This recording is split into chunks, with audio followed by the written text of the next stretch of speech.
امره غير وكورونا امره غير. يا عيني يا عيني يا عيني يا عيني. فعلا يقع من تشيكن دينر. مزار بيحاول ياخذ الفرصه هنا على اللاعب ثور. يا ولد يا مزار الرخ يغادر المباراه. وايضا 4v1 بالنسبه لتيم ذا وورد اوف باتر.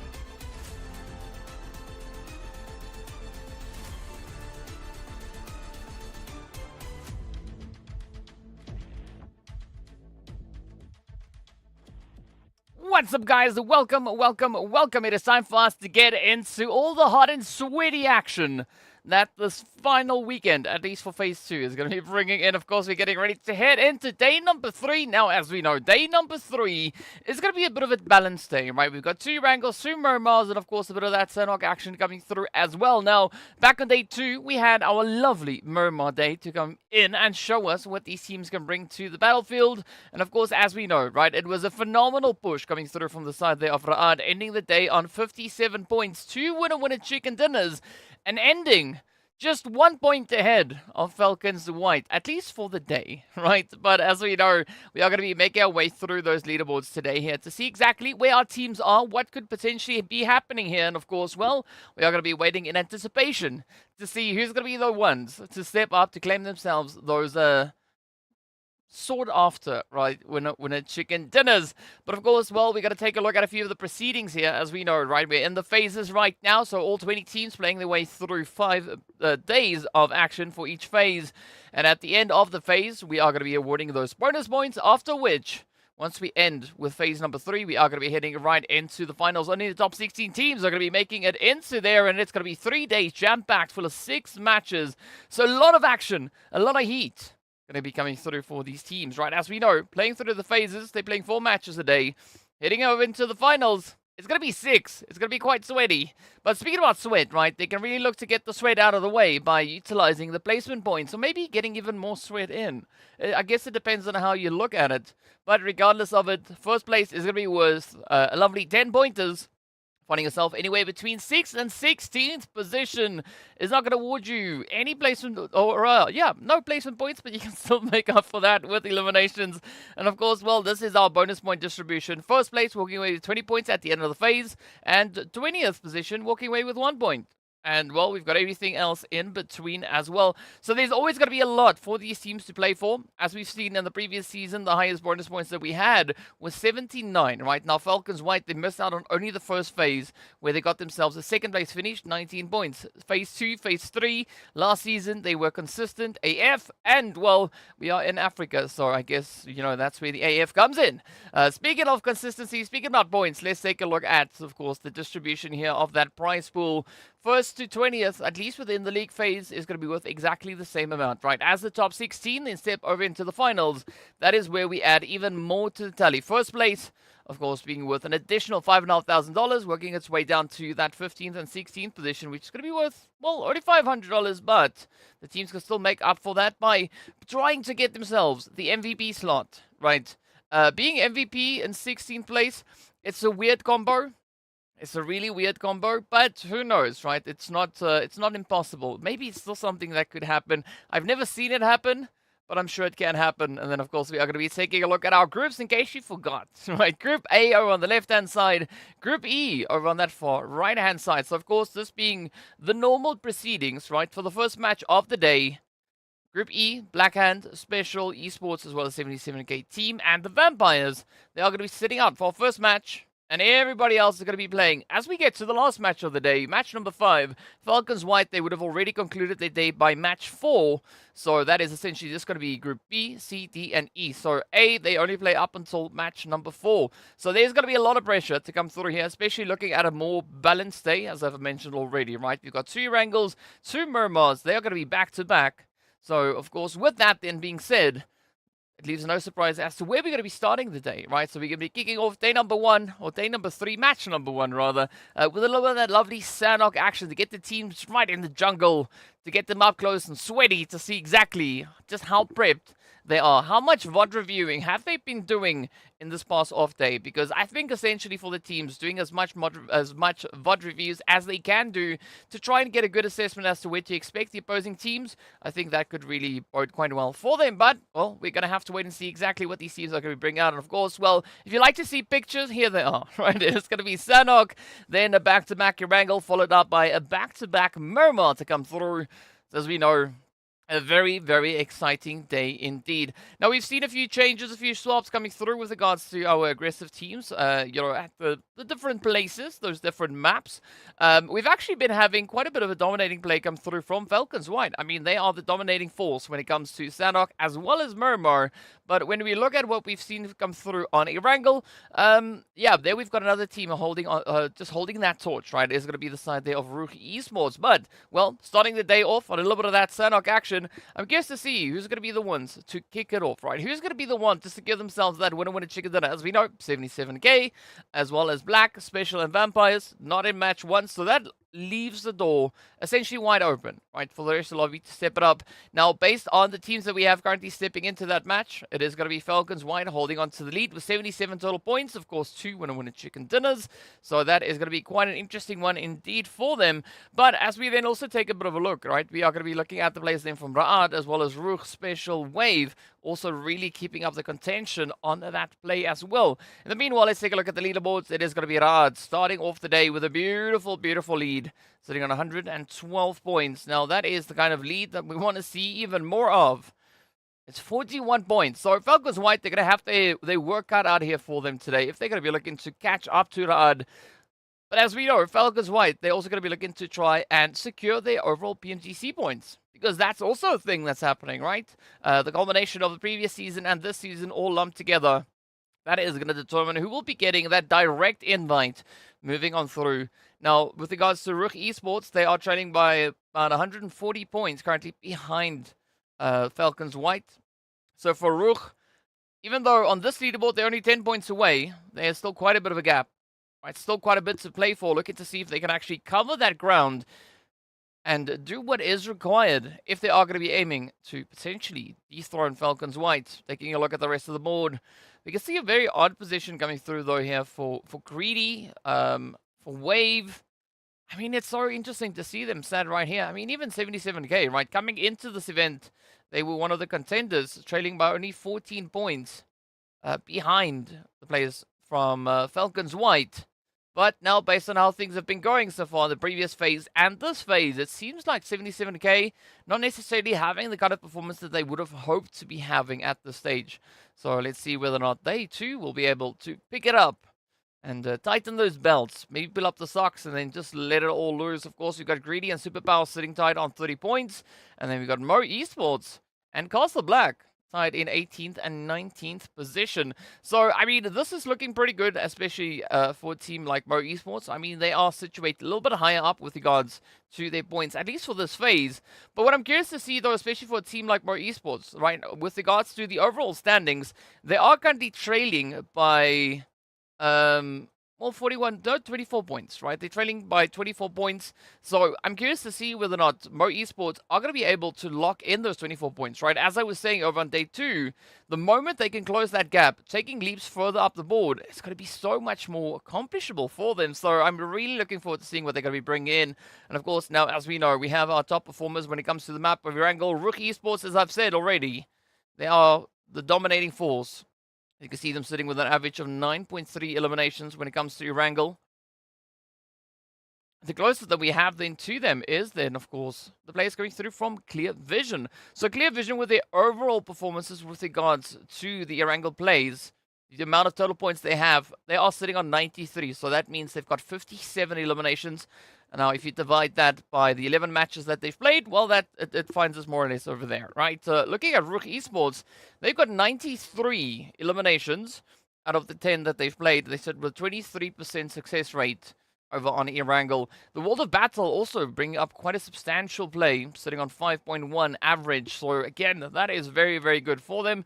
If you convert that, it results in 51 eliminations, right? That's how much they've been able to secure across the 10 Erangels that they themselves have been able to play. FALCONS White, the only team held within this position here that has not yet found themselves a winner chicken dinner on Erangel. I mean, they are sitting with an average of 4.9 or 49 eliminations. But I'm curious to see whether or not we are going to have that winner chicken dinner come through. Because, I mean, it's FALCONS white at the end of the day, right? Do we want to see them at least secure a bit of a winner chicken dinner? I mean, we were saying exactly the same thing about RUKH, and then RUKH stepped up and played an amazing last match coming through on day number 2. Of course, that was well, the last Erangel that they played, right? Speaking about RUKH, let's take a look at their points to give us a bit of an idea as to what we could be seeing come through from them. Of course, these are their averages coming through from the first phase versus the second phase. Coming through from 1728, right? Quite a bit of a bump up from 840. So that is exactly the kind of changes that we want to see teams being able to find as they progress through. I mean, an amazing claim coming through there for RUKH as we had it. They just dominated so much on our last Erangel back on day number 2. But I think the big question here is going to be whether or not they are going to be looking to kind of maintain that consistency. Lucky saying that Black Hand are going to be going wild today. Ooh. I mean, well, I think it's safe to say that they're definitely not going to go wild on Sanhok. Because, as we know, they're not going to be playing the first one, but they will have a back-to-back Erangel, back-to-back Miramar to bring in that consistency, to show us exactly just what kind of approach, what kind of plan they have in store for us moving through the proceedings here. Looking at the Black Hand's overall performances with regards to the map of Miramar, they've, of course, already secured themselves 2 winner chicken dinners, coming through on 113 total points, 79 eliminations, and 34 placement points. Now, that allocates them the 3rd place with regards to Miramar, so I'm curious whether or not we are going to be having an additional chicken dinner come their way. In the meanwhile, let's take a look here at the side of FALCONS. Psych versus Zuxi from RUKH. Now, this is their running score, right? Not what they got in just this phase. This is, of course, from the start of the event. As you can see there, we've got a lovely 11,000 damage coming through from Psych, and, well, 9,500 coming through from Zuxi. Very similar, though, with regards to the eliminations, 49 versus 46. But Psych has just been so active, shooting at a lot of things that move around them, right? Any movement sparks a bit of spray coming through there from Psych. And, well, it's been working. Also bringing in those 52 assists or knocks coming in as well. So that does tell us that Psych has been quite active, right? The moment they see a pixel out of place, you know, then there's only one thing that is going to come through, at least from the side of Psych. But as we know, then, we also encroaching on our first match of the day. Sanhok is just going to be around the corner, so we are going to be hopping in on that pretty soon. So if you've got any thoughts as to what you think the outcome of the day is going to be, or potentially even any thoughts as to what you think the outcome for Sanhok is going to be sure to let me know in the chat. Right, hit me up. I want to see that. I want to see who you guys are here to support.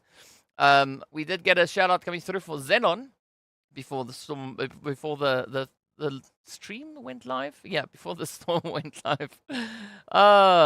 Yeah, I'm curious to see though. I'm curious. I can't wait. I'm actually excited to see what these teams are going to be bringing in here today. Of course, there's going to be 5 matches, right? Our teams are going to be playing 4 of those. Another team that's also been stepping it up, of course, then is the side here of Virtual Gaming Squad. I mean, with regards to their Miramar performances, they are set all the way down in 12th place. They don't necessarily have the craziest amount of placement points. They do have eliminations, but today is going to be that opportunity to see if they can maybe start off with a bit of excitement, right? Maybe get themselves into those placement point territories, because it's going to be essential, right? As we know, the teams are trying to secure as many points as they can. Fada is definitely coming through with a very strong carry here. RUKH, really good at avoiding quite a bit of that damage, essentially taking 4,400. So, interesting stat indeed. I mean, Virtual Gaming Squad also then situated all the way in 5th place with regards to the overall leaderboard. Currently holding on to 206 points. So let's see whether or not they are going to be looking to maybe ride that wave all the way to the end. Well, Clear Vision, of course, just situated just right above them, only a few points away. So Virtual Gaming Squad, if they focus in on today's action, right? If they focus in on the sweatiness, well, they could very well secure themselves a bit of a climb with regards to those leaderboards. Now, speaking about leaderboards, right at the end of the day, on day number 2, we did see RUKH actually taking a jump up the board, moving from 3rd up into 4th place. Special Esports essentially swapping places with Black Hand for 6th position.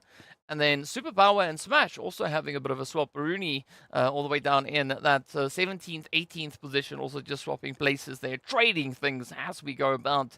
But now, as we head into our first match of the day, of course, it is going to be a map that lends itself quite a bit to aggression. The teams can really get themselves properly hyped up and psyched up and ready to roll. And thank you, Lucky, for the follow. But let's see, right? Drop your predictions as we are yet to find out exactly what the flight path and zone is going to be bringing through. Fortunately, looking at Sanhok, as we know, not necessarily going to be too aggressive with regards to these teams, right? They can still access quite a big majority of that map, regardless, essentially, of where the flight path goes. Of course, that is only true as far as the flight path is decent, right? If it leans, like, heavily over onto any particular coordinate direction, yeah, then obviously it becomes a little bit more challenging for the teams to get themselves situated exactly where they want to go. But in the meanwhile, let's take a look back at the previous phase, right? All the way back to the spring phase to get a bit of an idea as to what we could be expecting to see come through from our first match right here on day number 3. Now, in the previous season, Smash team, they were actually the team to take themselves into 2nd position, right? We had Vista Gaming or VST Gaming coming through with that winner chicken dinner, as we know. Well, we don't necessarily have them right here, but what we do have is we do have Smash team, and we do have RUKH as well as the players then from Black Hand. They're not going to be playing this match, but they're definitely participating. So I'm curious to see whether or not Smash team are going to be looking to replicate their results, because last time they were able to secure themselves 12 eliminations. So that's already, you know, setting the bar relatively high. So I want to see what is going to come through, at least for this phase. But to give us an even better idea, make it maybe something that feels a little bit more realistic, right? We are going to be taking a look at this first phase, right, just last week, to see exactly what we could be expecting to come through from our participants here. Now, based on the things that we've had, remember, we had little different groups coming through as well, but FALCONS White, they were the team to step up, securing themselves that winner chicken dinner with 11 eliminations. Wave actually finishing all the way in 2nd place with 5 eliminations. So I'm curious, right, whether or not we are going to have that repeat come through. Even RUKH, right? RUKH finished their game in 4th place. They secured 6 eliminations, picking up 10 points in total. So that placed them in 3rd after the match. So there is going to be a little bit of heat, right? A little bit of competition coming through from our teams here to see exactly who's going to be the one to step it up here today. He's going to be the one to crack the can wide open. And of course, well, utilize everything they have available to them when moving into the map of Sanhok. I think that is essentially going to be the big play here, at least for the first match of the day. If you agree, let me know. If you disagree, share your thoughts. Of course, the chat is open, so be sure to hit me up. Let's see exactly what do you think the outcome is going to be here. Now, if you want to try and make a few predictions, of course, try and tell me, aside from the team who you think is going to be taking that winner chicken dinner, add in the amount of eliminations you think they're going to be picking up as well. And let's see who's going to be the most accurate predictor, because we've seen now on PMPL Arabia, for instance, it proves to be quite challenging, right? Production actually got it right the most. But speaking about getting it right the most, right, let's take a look at the map here. Yeah, wassalam alaikum. Or alaikum wassalam. There we go. Now, with all the hellos and welcomes out of the way, let's welcome in our first match of the day, as we are going to be looking at a lovely western flight path to accompany us across the way.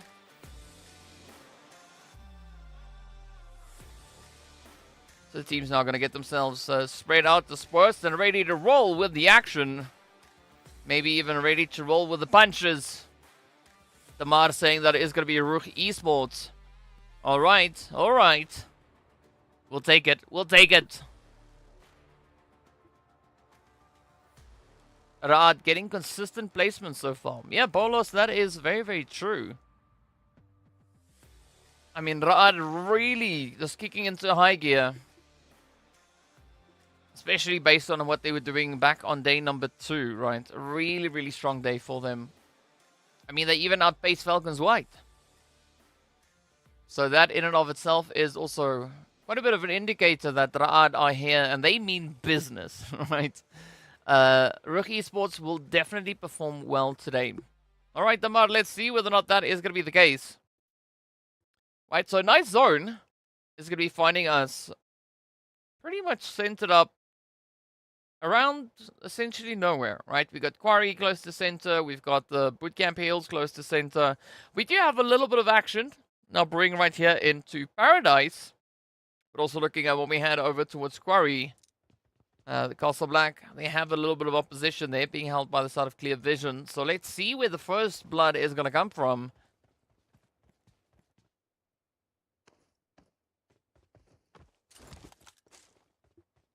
Who is the best team in the world? Amar, that is indeed going to be the question. We'll find out in December on the finals of the PMGC.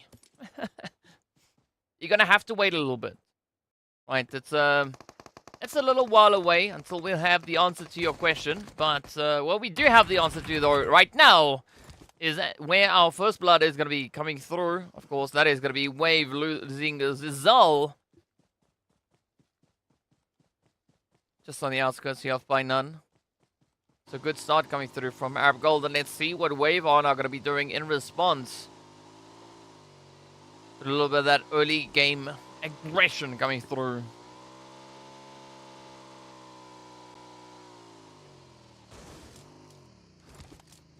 Alright, so Virtual Gaming Squad, they are going to be held up over in Bootcamp. Of course, then Superpower over here. They are situated all the way over across towards Camp Bravo.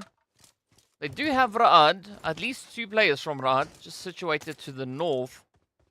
So they got to watch out that they don't make any unnecessary noises, right? No misfires.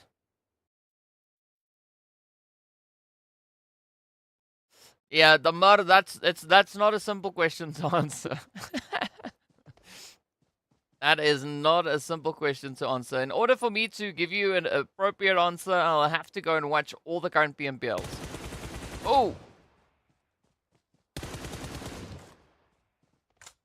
Because you're going to have to get an assessment from that, but also that won't be giving us a very accurate prediction because those are just the performances coming through from teams against teams within their region, teams that they are accustomed to the playing style of.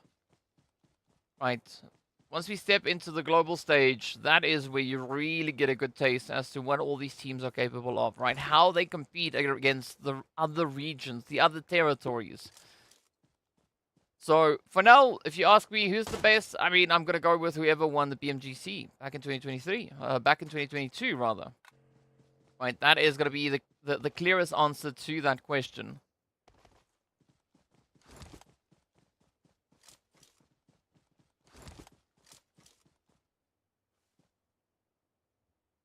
But in the meanwhile, let's wait and see exactly who's going to be the one to step it up over here. And maybe clutch that out. So yeah, in accordance to my answer that I was giving, S2G, they won PMGC last year. So that is the current, the current best team in the world. They are the best until proven otherwise, right? And the only place to prove them otherwise is going to be in the Global Championship. So we're going to have to wait a little while to see exactly what the next answer will be. Who will be the 2023 best team in the world? And meanwhile, a good start here from Ra'ad over on towards Greedy. We did see that takedown coming through onto Hemo. Desha now just going to be scanning the vicinity, hoping to find a few snakes in the grass. But unfortunately, well, they are instead going to be finding themselves losing a player. Now, with Toxin holding on the edge, I'm actually quite excited to see what Toxin is going to do here. Will we see a bit of a cheeky response? Maybe a bit of retaliation coming through onto Ra'ad? Or will we have Greedy just managing the expectation here, getting themselves out of harm's way, and potentially positioned back into a little bit of safety? In the meanwhile, we do have RUKH Esports just on that western side of the quarry. Wave even further west than that. They are set smack dab center zone.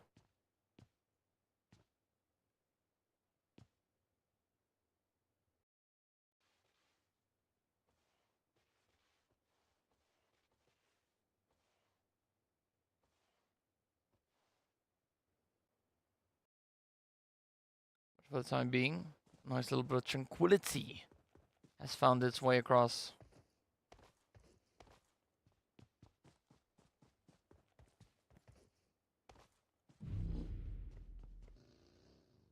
So Jack Digger now getting caught by the blue. Same game he said there for +18. Meanwhile, they are going to be starting to lurk.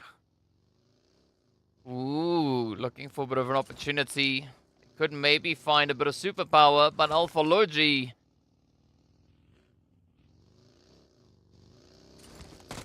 Oh, we'll get hit into the tree. Oh, quick response coming through there from the rest of Superpower. But a beautiful bait and switch play indeed. Here we've got the aggression. Oh, Fever are going to be trying to reach it in.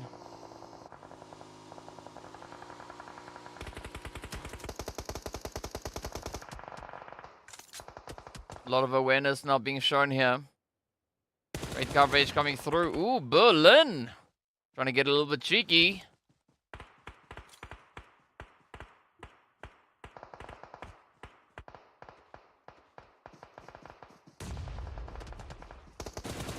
Oh, nice trade. Nice trade. Zara doing so much work.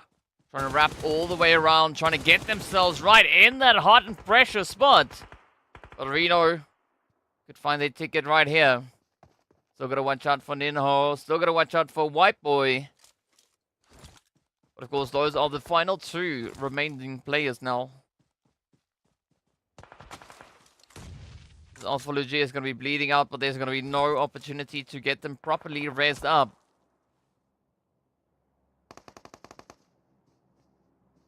Well, be sure to hit us up on social media. So you just saw those links popping up on screen.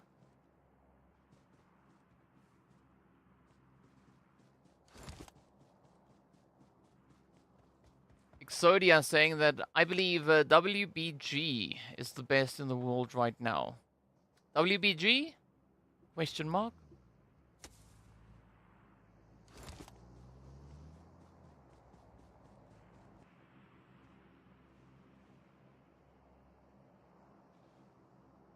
Meanwhile, we are going to be hopping into Painan. As Arab Golden got themselves that first blood, but now they're going to be just waiting quite patiently in a beautiful transitional area, right? Especially now for the teams wanting to move from the east to the west or vice versa. Painan is going to be one of those funnel points where you could see the teams now looking to just rotate on through. Ah, there we go. Wagbo Gaming. See, that's why I asked chat. You guys are so clever. Oh, all the way from the BL.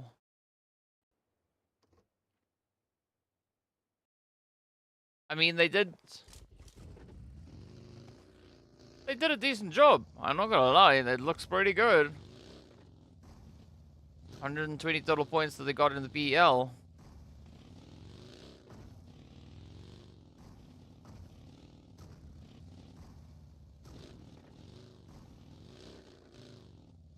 Alright, in the meanwhile, let's see what XENON is going to be looking to bring on through as they yet to make up a bit of ground here.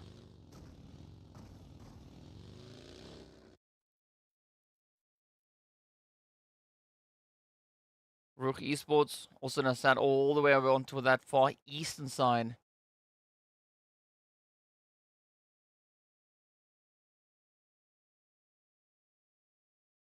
Let's see what the zone is going to be bringing in. I like it centering up right here onto the bootcamp hills.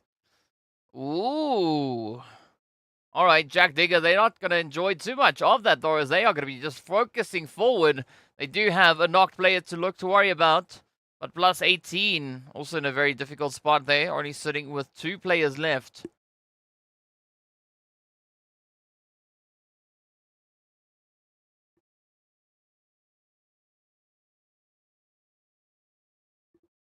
So let's see what the response now will be here from Eflex and Escanor.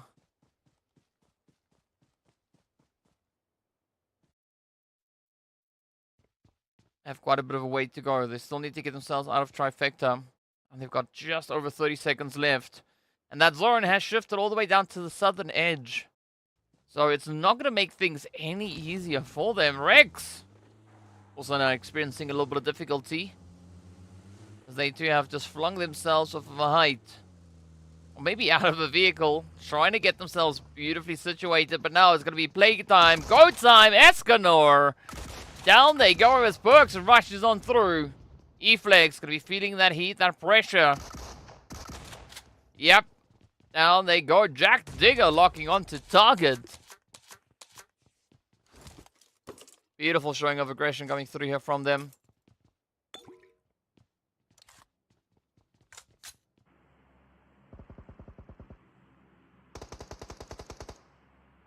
Alright, let's see what the next play is going to have. It's going to be RUKH now having to contest against XENON and RUKH Esports. Yes, Mike, it is indeed the first match. Of course, if at any point you are curious as to where we are, you can always just take a look at that bottom left-hand side. That will tell you exactly where we are. Nice bit of aggression coming through. I like these sprays. We've got Superpower also now moving in behind them. Meanwhile, there's going to be Clear Vision turning up the heat, as they are not only fighting to the north, but also fighting down to that southern edge. Oh, but there's a beautiful send coming through, as we do say goodbye to two of the Clear Vision players. A very effortless stab going through here from RUKH. Once they found their footing again, they can just very comfortably sit and tap on away.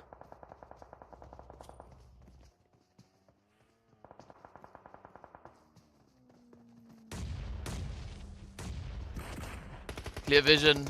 I'm not quite sure how they're going to get themselves out of this situation. Well, maybe by leaving through the lobby, as RUKH Esports steps up and slams the door. Down they go. MEA Esports also going to be feeling a little bit of that heat, as we've got Vortex and Easy looking to find themselves a bit of a position here. MEA Esports now essentially down to only one. It's now up to Vortex.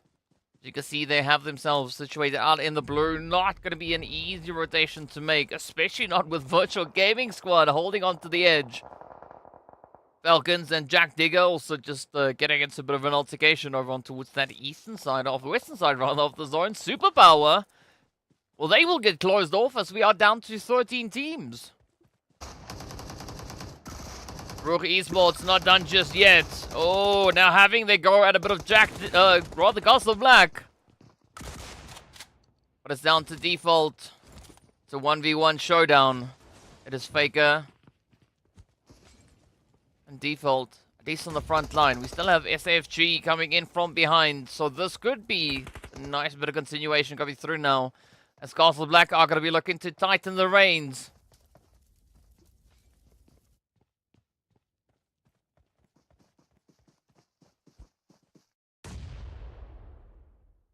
Right, so default does at least find himself that first confirmation.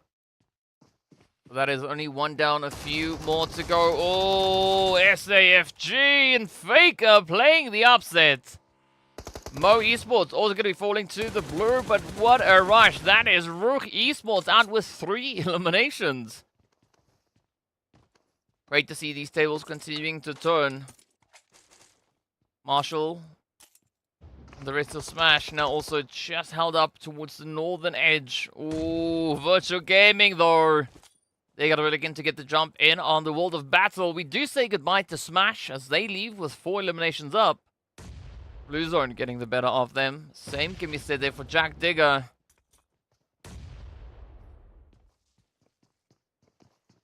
But this is Sanhok. The Blue Zone is not kind. Can rely on one thing though to come through from the blue, and that is going to be an immense amount of damage. Oh, great play. Arthur gonna be looking to clutch this one out. Now playing a little bit of divide and conquer here. They found the first 3 more opposing them. Oh, well, it was, right. And then Fares. Fares did their thing with the thing, and then BAM! It's done. The World of Battle having to settle for only 1, well, 2 eliminations. No, that was 1. Either which way, back to the RUKH we go. We're looking to clean up a bit on the edge of zone. Ready for eliminations to their names. You can see Castle Black sitting on 3, but they do have a slight potential numbers advantage. Especially if they strike while the iron is hot. Now it's going to be go time. Reno taking a bit of damage. SAFG is down. And now this is RUKH looking to turn the tables on Castle Black. But still, both teams need to get their butts back up into that zone. Not exactly the most comfortable spot to be in. Then, of course, to add a little bit of insult to injury, right? We've got even more teams just waiting ahead of them. So it's going to be quite a bit of a challenge. But a big brain play coming through here from again, sending out the molly, forcing SAFG to move. And that does result in a little bit of a heated closure. Now Faker is going to get caught by the blue. Good luck, Faker.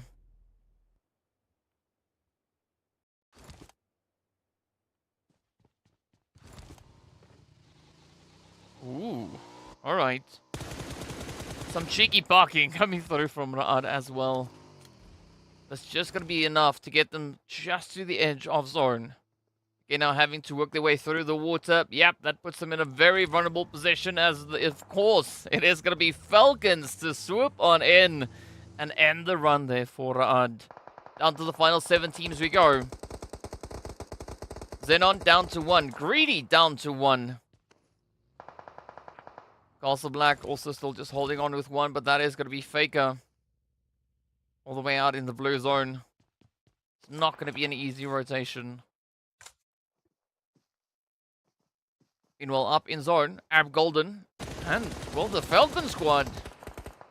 Both are going to be sat still on a full piece. Falcons now up to 6 eliminations. So this could be but the start of an amazing run here for the Falcons.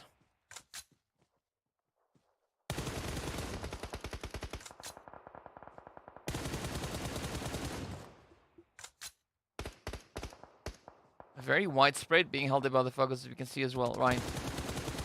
Axa, Teak up to the north. Puncher and Psych going to be holding on to that southern angle. Ooh. And on such a tiny map, that spread could actually go a very, very long way. I'm pretty sure that Puncher and their teammate are going to be looking to acquire as much information as they can with regards to that southern positioning. And that will determine how they're going to come rotating through here. I mean, Virtual Gaming Squad, they don't exactly have that luxury. They are just going to have to blindly rush forward. I mean, they were trying to do a little bit of due diligence. But as you can see, not the craziest available options to them. As they take the plunge, they rush on forward, pulling into Painan.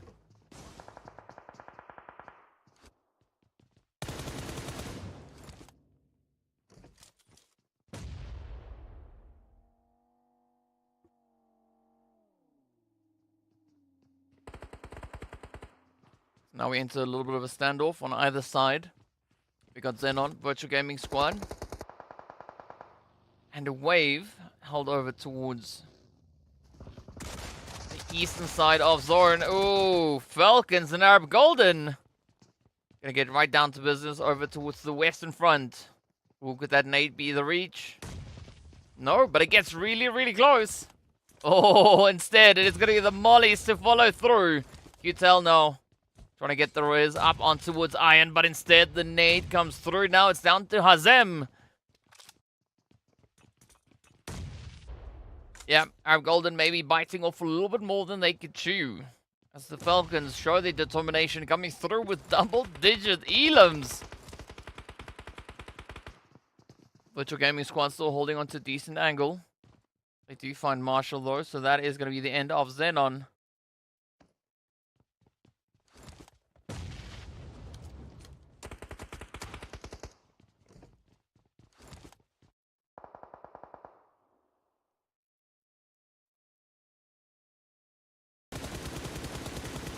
Alright, now Falcons going to be looking to just bulldoze their way in. They still have a full squad up. Now, usually, Usually when we see this kind of coming through now for the Falcons, this means only one thing. They are going to be looking to just bulldoze as best they can. And with that, we do say goodbye to the squad there from Virtual Gaming. 6 eliminations out in 4th. Wave now feeling the heat. Wow. I mean, that is now 14 eliminations being held by Falcons. The only player standing between them and the winner chicken dinner is going to be Faker from Castle Black.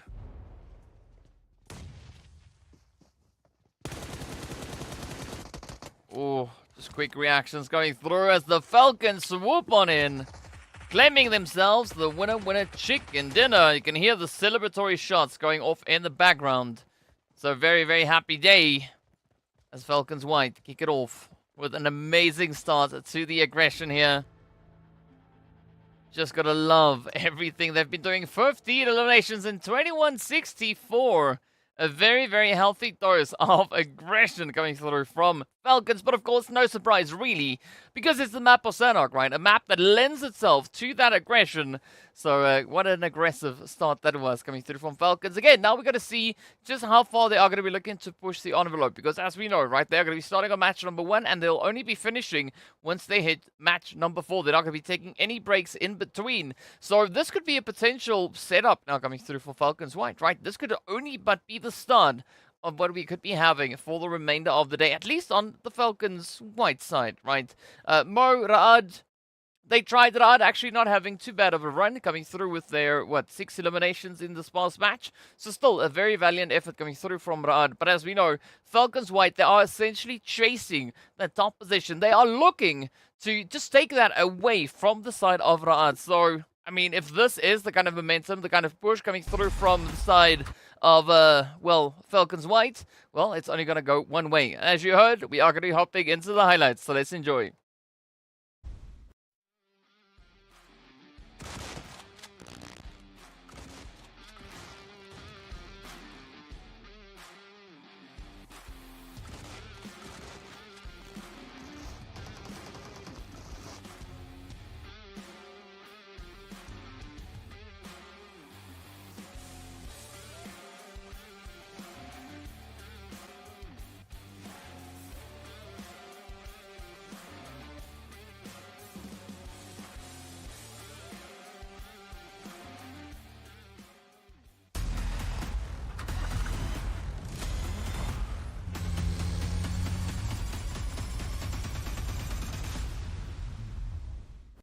Well, there we go. Very exciting highlights indeed coming through. But of course, it is Sanhok, right? A very exciting map in and of itself. Now, we're about at that mark, that point, where we need to see exactly what the map point situation is, right? How many points were our respective teams able to acquire in this last game? It's easy to figure it out, at least with regards to Falcons White, right? Because they got themselves 15 eliminations and a winner chicken dinner, so that makes 25 points, right? But in the meanwhile, we are going to be taking a look at our MVPs as well. Our top performing players is, of course, they're going to be T coming through with the most eliminations. AXA landing 2 utility finishes. Arthur going to be securing themselves 642 damage. And then, of course, a little bit of that range work then being done by Yafos as well as Lazy Boy. As you can see their points there, right? Almost 6 kilometers being traveled by XENON. And, of course, Virtual Gaming Squad playing for a little bit of that reach. So, very exciting stuff coming through here from them. But, of course, well, we need to now get a bit of an idea as to what exactly the point situation is. As we know, Falcons, they are going to be trying to close up the gap coming into the day here with, a 41-point difference?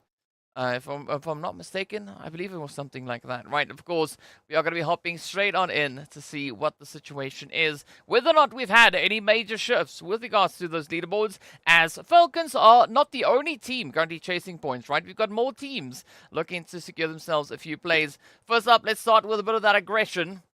As you can see, Falcons coming through on 21-64. A lovely, lovely play. 15 eliminations. Very strong conversion rate. Of course, Virtual Gaming and RUKH then coming through with in excess of 1,000 damage each. But both only managing to convert 6 eliminations out of all of that. The same goes said here for RUKH Esports and Arab Golden, right? Hitting 800 plus. But, again, only 3 eliminations. So not exactly being able to convert all that aggression into those elimination points. But again, it was worth a shot. So let's see, indeed, as these teams, well, are really now, I would say, warmed up, right? A great opportunity, great start coming through here, a little bit of that aggression. But as we know then, moving into match number 2, that is going to be the opportunity for the participants then in Group E to get a bit of a flex out on the battlefield. Of course, well, we are going to be stepping into a nice little bit of heat to see exactly what these teams are going to be bringing through. So 77k, Blackhand, as well as the players from Special and the Vampires are going to be joining us on the battlefield very, very soon. In the meanwhile, here we have our points. Of course, it is going to be 25 going over to Falcons, 10 points coming through to Virtual Gaming Squad, and then we start to take a bit of a drop down, right? It is going to be Castle Black on 9, we got RUKH on 7, and of course Greedy Arab and Smash all picking up their 4 points respectively. Each team, of course, taking a slightly different approach to getting themselves secured on those 4 points, right? The one team with a lot of placement points, the other one with a little bit less, and the other one with none of it. And speaking about none, that is exactly where +18 Esports find themselves all the way in 16th with nothing but the donut shop waiting for them as they've been sent back empty-handed after this first match. Now, another interesting stat that we also see then for the zone is, well, at least for this last match, is the blue zone was doing its thing. It claimed 7 players. So in the last match, 7 players fell to the blue. So, well, yeah, I think aside from Falcons White locking in 15 eliminations, Blue Zone was essentially our second most aggressive entity out on that battlefield. Now, let's take a look at even more stats, right? We are going to be jumping in here to the comparison on the head-to-head between Virtual Gaming Squad and then Falcons. As you can see, there's about 700 damage difference coming through between the two of them. But with regards to eliminations, we've got 9. So, Virtual Gaming Squad, they've been really trying to play a little bit of a dominating position. But Falcons White, once they got that momentum started, there was not much that was going to stand between them and the success that they had in mind. So great push coming through from them. Also 11 knocks coming in, or 11 assists as well. So good conversion. Definitely quite a bit of carnage coming in on their end. And that is essentially what we see happening on a map like Sanhok. But now I'm curious to see exactly how all of that is going to translate moving over onto Miramar or Erangel. As we know, these teams are now pretty much done with the small map of the day. Now we're going to be stepping out into a little bit of a different situation here, right? We are going to be heading right back into Erangel, of course, the bread and butter of PUBG, the first map to come out. So I want to see what these teams are going to be doing. And of course, moving into this one, again, as I said before, Falcons White, they have the opportunity to secure their first potential winner chicken dinner on here. Whether or not that is going to be the case is yet to be seen. But I'm also curious to see then what 77k Blackhand Special and the Vampires are going to be doing, right? How much of a change-up are they going to bring through after the day break that they had? Will we see a considerable increase in their overall performances, or will it maintain pretty much the same consistency as we've had coming through from the first 2 days, right? I think there is going to be a big question, a big thing to look at as to how these teams are going to be looking to perform. But of course, now speaking about teams performing, we are getting ready to hop over onto Erangel to see exactly what that flight path and zone is going to be bringing through. So if you've got any thoughts, any predictions that you want to make, be sure to hit me up in the chat. Let me know exactly where do you think that zone of flight path is going to be going. Now, based on the performances that we've had so far, Falcons White, as I've already said, they are sat within the top 5 teams based on their Erangel performances. They are yet to get that winner chicken dinner. +18 also then within the top 8. They've also not yet secured themselves a winner chicken dinner, but essentially all the other teams within the top 8, they've been able to do exactly that, as we've seen, right? RUKH, the World of Battle, they are just locking in eliminations all over the place. Winner chicken dinners all over the place. And I mean, RUKH Esports actually proving to be quite a bit of a menace. They've been so dominating coming through the action here so far. Now, if we compare that to what we've had come through in the previous season, the previous phase, right? Previous season rather, it does look a little bit different. I mean, previously over on Erangel, we did have Falcons White sitting at this point, right, exactly this point in the spring split. They were sat in second place with 2 winner chicken dinners and 174 eliminations. That is pretty crazy. So yeah, I want to see whether or not we're going to have Falcons White come into that same kind of momentum yet again, because as we know, they are going to be chasing that PMGC slot. So based on their track record, I think that is definitely something that is very much achievable for them. But of course, the only team that can potentially stand between them and that PMGC slot is going to be the players coming through from RUKH Esports, right? So RUKH Esports, they have quite a bit of pressure on their shoulders based on their current Erangel performances. I mean, there's not going to be too much for them really to worry about, and they'll have a bit of a back-to-back opportunity to get the job done, because they're in Group B, right? They're only going to be sitting out once we get to our first Miramar, so they have quite a bit of an opportunity, especially to focus now in on Erangel, to see if they can lock in that kind of performance that they need to overpower the side of Falcons White. But of course, in the meanwhile, we are going to be hopping straight on the plane to see what that flight path is going to be bringing through, where these teams will have the opportunity to play, what that first initial zone is going to be doing. And looking at the flight path, we are going to be starting over on that western front. And we, of course, then are heading straight down to the Sosnovka military island. At least that's what the flight path is doing. But do you think that is exactly where the zone is going to be going as well? Or could it potentially maybe center up to somewhere like School, Rozhok, Yasnaya, Polyana? You think it's going to be complementary to the flight path? Or maybe throw a complete spanner in the works? Of course, well, only one way to find out.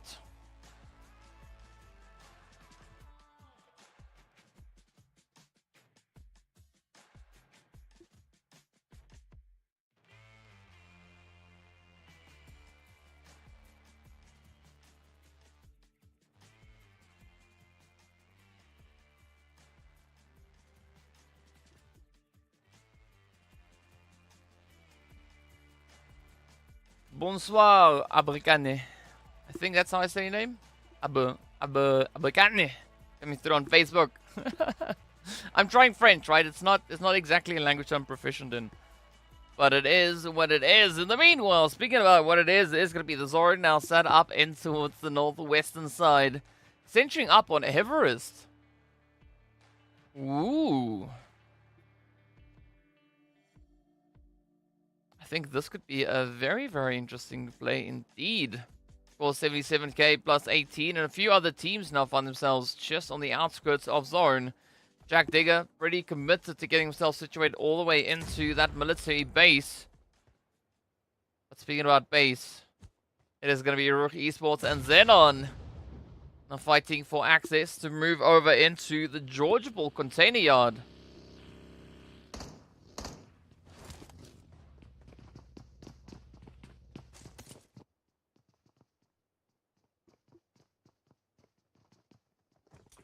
I like this rush coming through from XENON.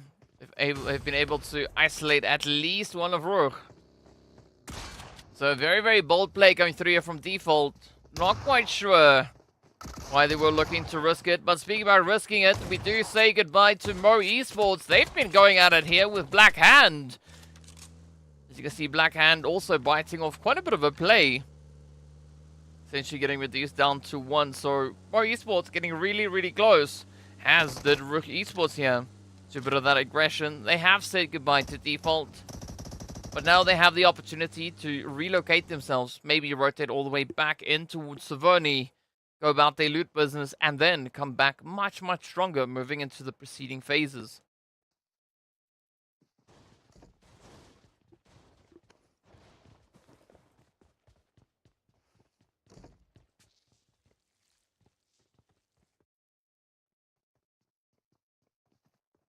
But Black Hand not exactly out of the woods just yet. You got clear vision moving in behind them. VanKid coming through with a bit of a range spray. I'm just so amazed as to how these players make these shots coming through with a red dot.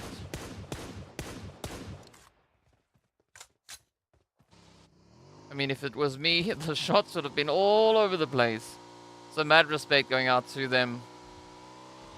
But meanwhile, Black Hand are going to be using the opportunity to instead get themselves resituated, pushing further away.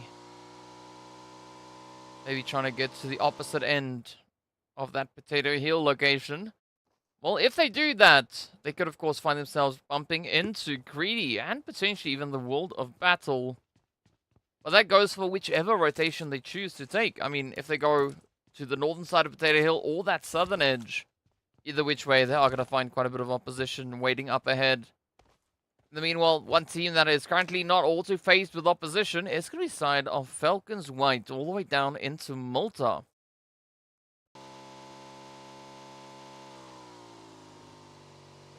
Jack Digger also not going to be worrying about anything at this point. They essentially have free reign on the island. The only team sharing the space with them is going to be the Vampires. They're all the way over towards the container yard. So again, nice little bit of freedom coming through here for Jack Digger. Meanwhile, it's going to be 77k. Also, just utilizing all the available space they have. Making their way through Primorsk. Morteza rotating all the way up into Quarry.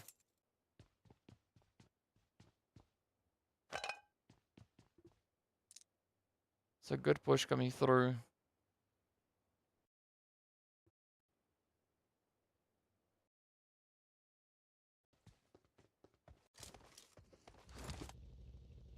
Alright, Vampires.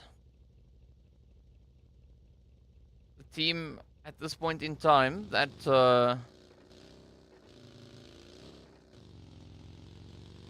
needs to be blessed a little bit more when it comes to Erangel. They've been able to find themselves a few points. I mean, the placement points has not really been working out in their favor. Across the 11 or so that they've played, or 10 or 11 matches that they've played. I think it's 10 at this point. They've only been able to secure themselves a handful of placement points. I mean, aggression, sure, that's there. But we want to see Vampires now really trying to finish into those much, much later stages.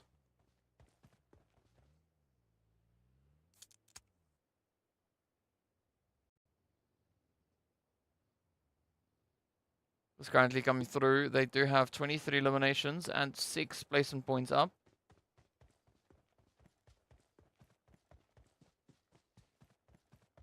Smash team, on the other hand, they've been having a decent run so far.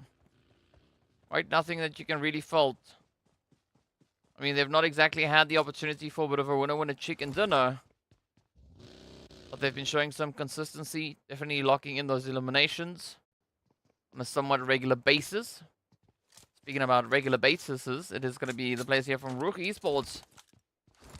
Of course, now disengaged from that previous engagement, finding themselves all the way up in towards Savorni. And again, a nice bit of edge zone placement coming through here. They've got quite a bit of a rotation to make, especially if that zone does decide to go further down south. But for the time being, they are sitting quite pretty. Ra'ad also just fully utilizing all the buildings towards North George. No one currently looking to contest them here. So they will be unopposed. They can feel free to roam as they wish. Well, within North George. The moment they start heading further down south, that's when things start to get a little bit more spicy, right? Speaking about spicy, here we go. GREEDYFORKILLS pulling up into Ruins. They do have the players from Wave to that western side, as we can see. And then, of course, the World of Battle far east. So at least for the time being, Greedy are only having to focus their efforts towards the western side, right? Up in towards that center zone as we wait to see where the rest of the teams are going to be looking to rotate in towards now.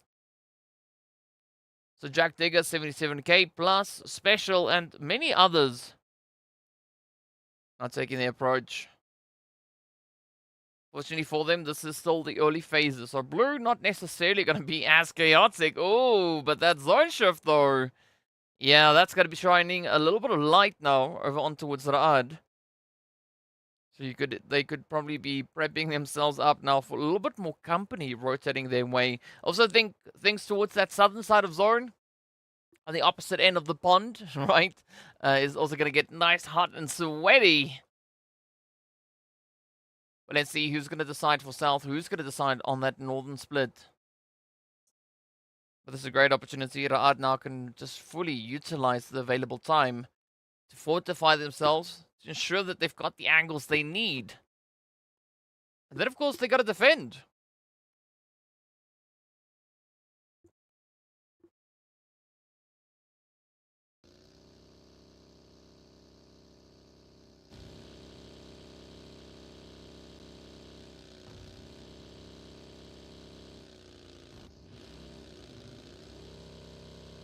Right, clear vision. Going through with a bit of a push. So initially rotating in right behind RUKH Esports.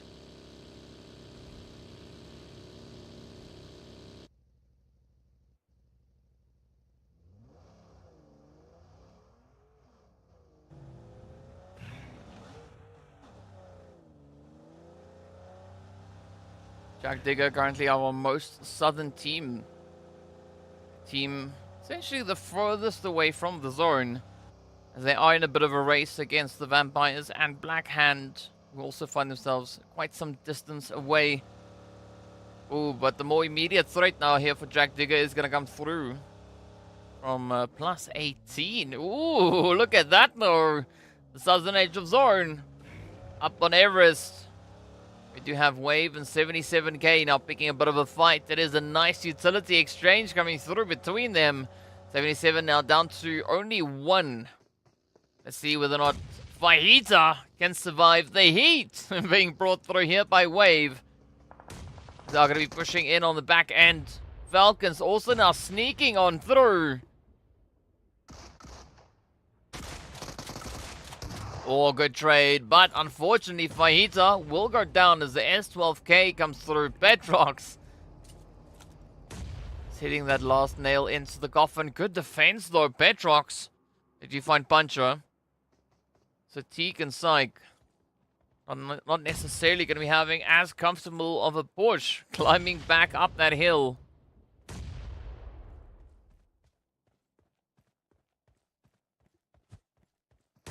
Still a lot that can happen right here. Wave definitely having the advantage.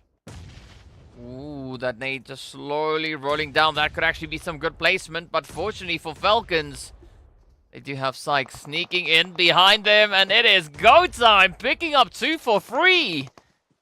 Now it's going to be down to Petrox. This is that pincher play, and Falcons clearing out Everest as they make very quick work of Wave Esports.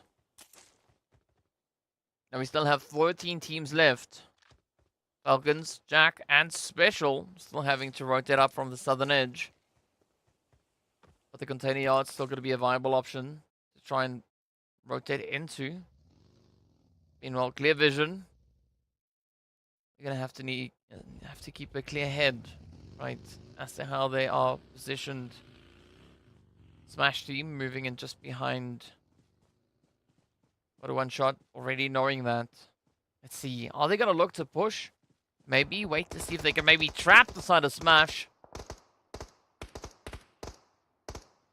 Theo is saying that the Falcons are going to PMGC. Nice.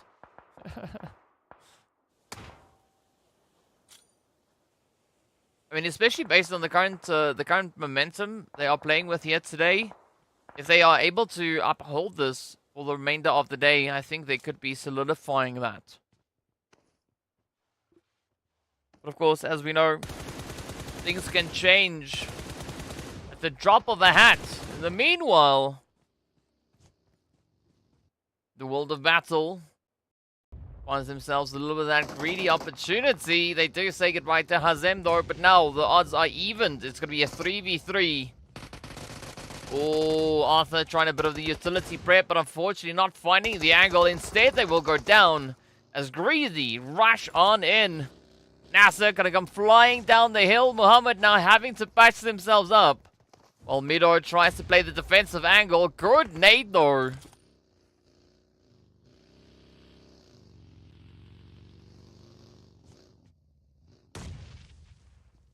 They are going to be trying a little bit of an alternative angle, but instead Muhammad, they've got that one covered too.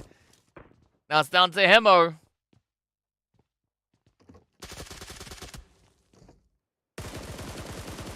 Oh, good play. Good play. Mido, the last one left. Toxin, Hemo can definitely find the angles. Oh, but Hemo getting met with quite a bit of aggression. Mido needs one shot and they get it. Now it's going to be Toxin flying on in.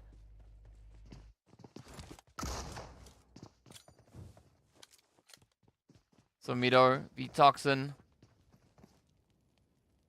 Hey, what's up, Jahad?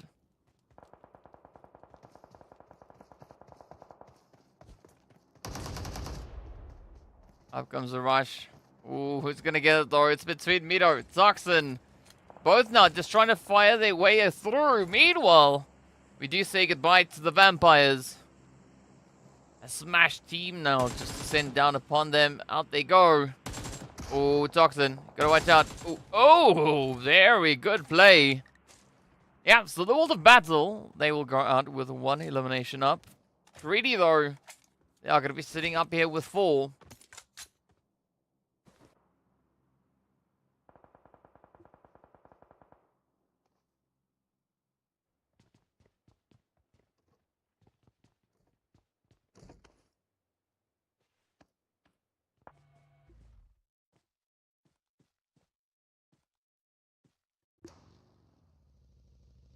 So Snordy, I don't quite know what they did with special. I'm not gonna try to understand what the question is, but yeah, 20 if they are 20 ms.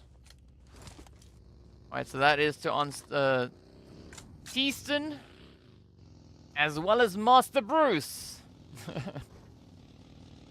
So hopefully they should be playing around about, like, I don't know, what, 20 to 120 ms, somewhere around about that ballpark. I don't quite know, but that's what I would assume. Speaking about assuming, it is going to be Black Hand now assuming the rush. They are going to be trying to find themselves a way back into safety, maybe opting for a northern positioning as they look to wrap around all the way. But will they find the spot they're looking for? Oh, it does seem like Clear Vision are going to have the line of sight. They do find the first. Will they find the second? Koa now trying to dip, duck, dive all over the place. And of course, dodge as well, right?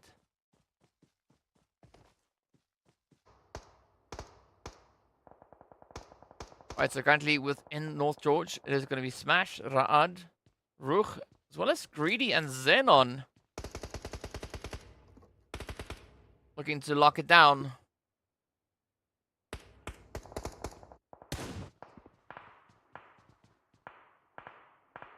Still quite a bit of a challenging rotation, especially now coming through for our more southern teams here. So that is going to include the players here from Special. As they try to make their way across the bridge. Oh, Cycler with a hit up onto towards Ramsey. Eugene going to try and steal a little bit of something here. Unfortunately, not the easiest angle to play at.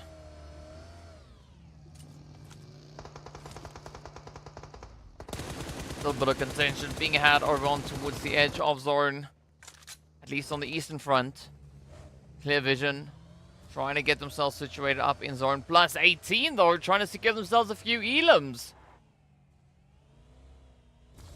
The Smash also now starting to take the plunge as they come rotating through from the north. They've already lost Arif. Now it's down to Knight, Ban, and Black lost. But look at that zone. It's going to get ready to pop. Falcons also now having to try and make that send as the zone forces them further up north.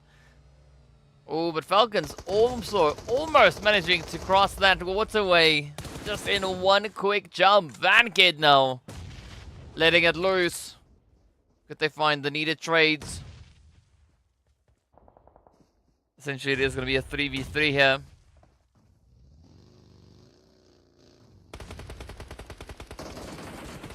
Oh, Focus playing a very, very dangerous game. But that opens up the opportunity now for one shot. And VanKid, they can hear the sprays. Help to attune their focus. Ooh, but plus 18. They're trying to get themselves back up onto a full piece. This could be quite a bit of a turning point to come through.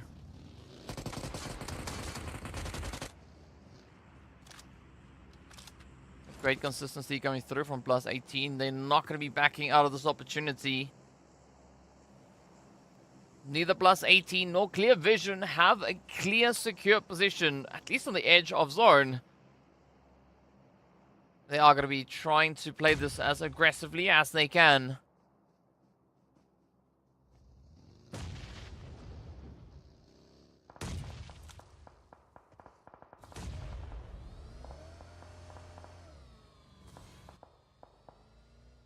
See a little bit of that third-party play coming through there from NASA as well.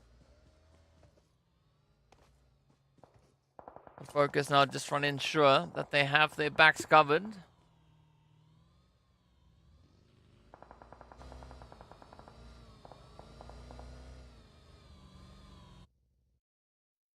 This +18 are just trying to taunt the side. You have clear vision. Trying to lure them out into the open. But again, Smash, great setup that they've got there, especially looking up towards this northern side. Yeah, sure, for now, the ridgeline not necessarily looking all that favorable. But that could all change the moment the zone potentially moves even further down to the south.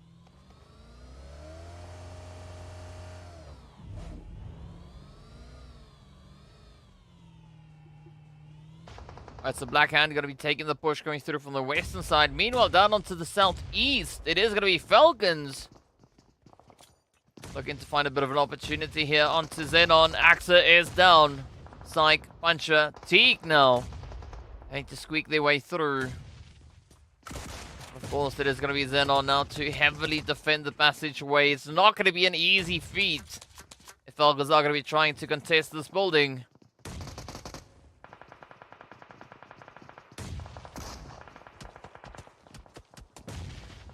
A lot of mobility coming through from both squads here. Ooh. Very cheeky play. We also do say goodbye to Greedy as NASA has been found, but the blue zone is closing in. Will it allow for this fight to reach a conclusion? Or is it going to force the hand instead? Ooh, it forces the hand. The teams will have to rotate out.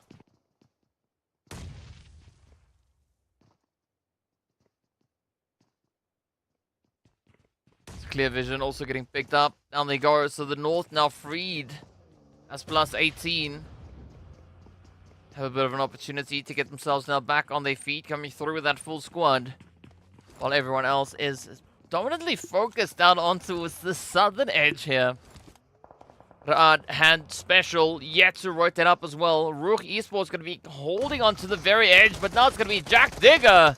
Oh. Coming under fire. They did have a bit of a bumpy road coming through on Sanhok.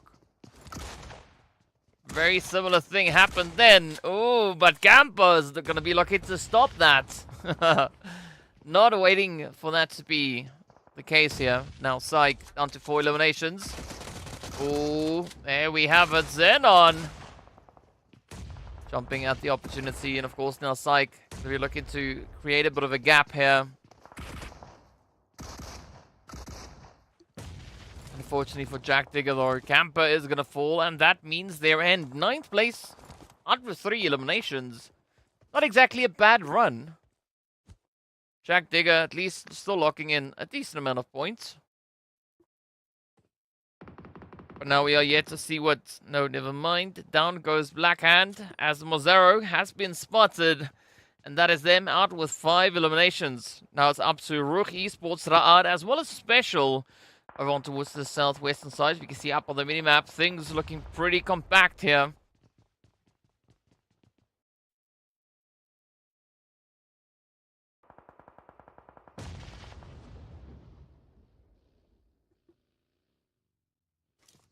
XENON going to be rushing in on the Falcons as well.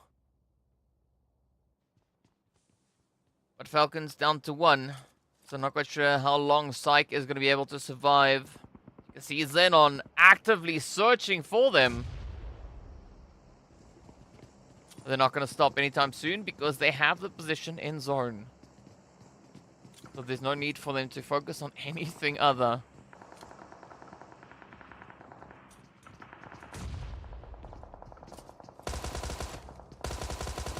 Psych now trying to lock in quite a bit of an aggressive play, but unfortunately XENON, they're not going to fall for that. Instead, it will be Falcons to fall. 7 elims. Now we look over on towards this western front. Ra'ad getting bombarded by Smash, and of course RUKH Esports sneaking in behind them. Beautiful reach there from Arif.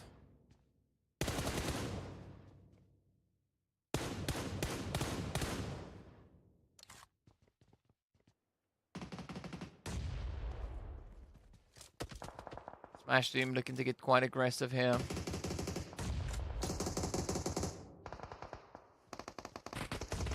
Let's see if they can secure those plays, or will they get robbed by RUKH Esports? That's going to be a bit of a trade-off. Right, shots flying up in all directions.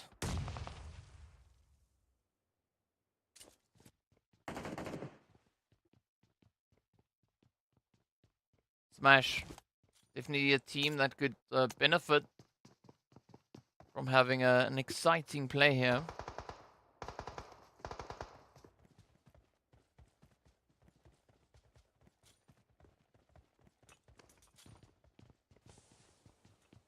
And Smash coming into this match sat in around about 11th place with, I believe, 42 points. We'll see now as we take a look at the top of the screen. Yeah, Smash just climbing up a little bit more, all the way now into 10th position. But still not exactly out of the woods, right? They still have a few opportunities at hand. XENON knocking themselves out. And that could be even more of an opportunity, but a great play, great angle. Eugene, unfortunately, not getting the great reach that they were hoping for. Meanwhile, that is going to be the art now, down and out as the blue zone gets the better of them. RUKH Esports going to come flying on in, but it's going to be XENON playing the suppression here. Eating away at those health bars, allowing Smash to defend their compound. We're down to final 3 contending teams. XENON, Smash, and +18. As you can see, +18. Nice position. And all 3 our teams still have 4 players up.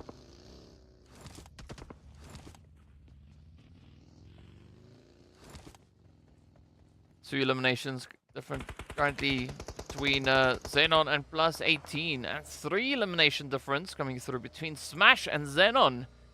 Smash now leading with regards to the aggression here, sitting on a comfortable 9 eliminations. +18. Oh, they're going to be looking to pick it up. XENON about to get rushed, but they are on the defense. GBS comes in clutch. They do find Carry Boy. Senkei now looking to avenge their teammate. Oh, and they do so successfully. XENON is down. Flex might attempt a bit of a res. Instead, they attempt the spray down. They follow through. They find Senkei. Almost getting that confirmation. +18 now down to Eflex and Torm. But they are quite spread out. And that is not exactly the kind of spread that you want to hold at this point. Especially not with Smash rushing in. But a good trade on tonight. Now it's going to be Band looking to try their flavor here. Up comes the spray. Torm finding 2 for 2. +18 pushing back quite heavily against the charge here from Smash. So Arif now having to make magic happen as they are the final contender yet to move up. But a great turnaround coming through here from +18 XENON. They're just going to be sitting back waiting to see how this will all unfold in front of them.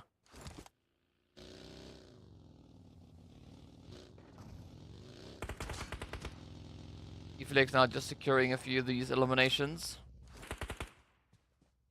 But firstly, they will need to secure those HP bars. They are not looking all too healthy. In the meanwhile, we do say goodbye to Smash team. Out they go with double digits up. +18 and XENON. Now to fight for possession. +18 on 3 players. But 10 eliminations. Torm with a big fat carry coming through on 6 elims so far.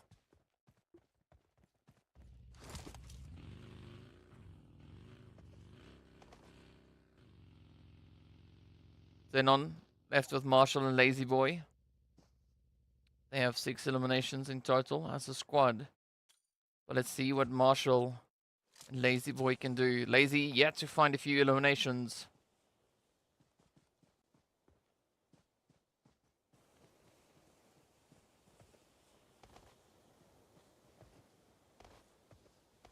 +18, they can almost taste that chicken.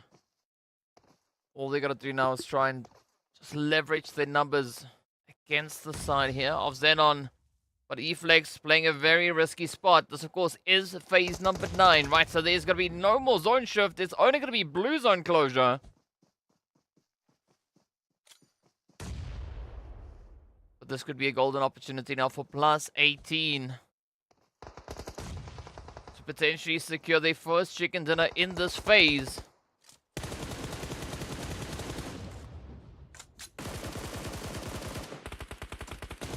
Oh, but the hits are in, and that is it. XENON walk away with the chicken under their wing. Out they go. Very, very happy day indeed. XENON gets the job done.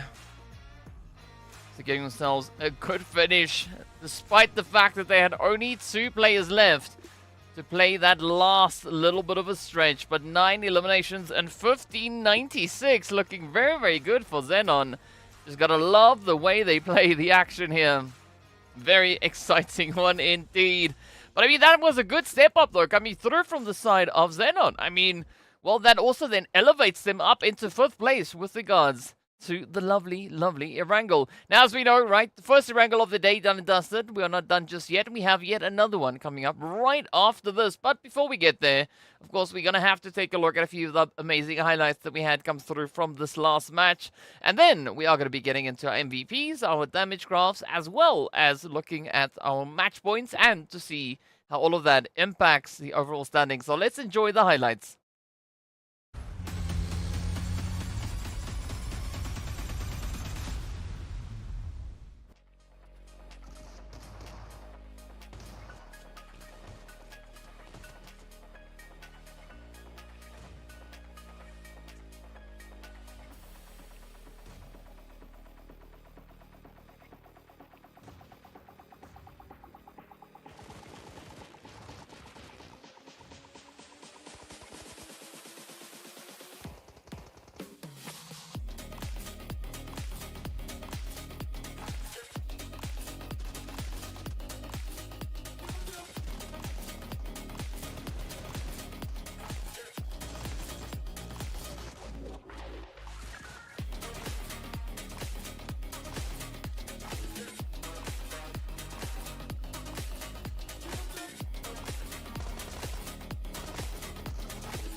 Well, there we go, there we go. A very, very exciting match, of course, coming through. I mean, I gotta say, also very impressed with what Smash team were doing in this past match. They really stepped up with the aggression. They really just locked in on target as best they could. And, of course, they also walked away with double-digit eliminations. So, a very, very exciting one for them indeed. We got Daddy Blaze coming through saying they won't like the stream because, well, for reasons unbeknownst to us. But it is what it is. Thank you for being here, though, regardless, Daddy Plays. But in the meanwhile, we are going to hop into our MVPs. It is going to be Knight coming through from Smash, locking in the most eliminations. And then, of course, we got Psych and Teak also stepping up there for FALCONS White with the longest head as well as the most damage. Marshall still securing themselves those 2 beautiful nade finishes just on the money. So, so good to have that happen here. And then, of course, Ban coming through for Smash as well. So this is a Smash sandwich. Right. Knight and Ban bring in their contributions for the team.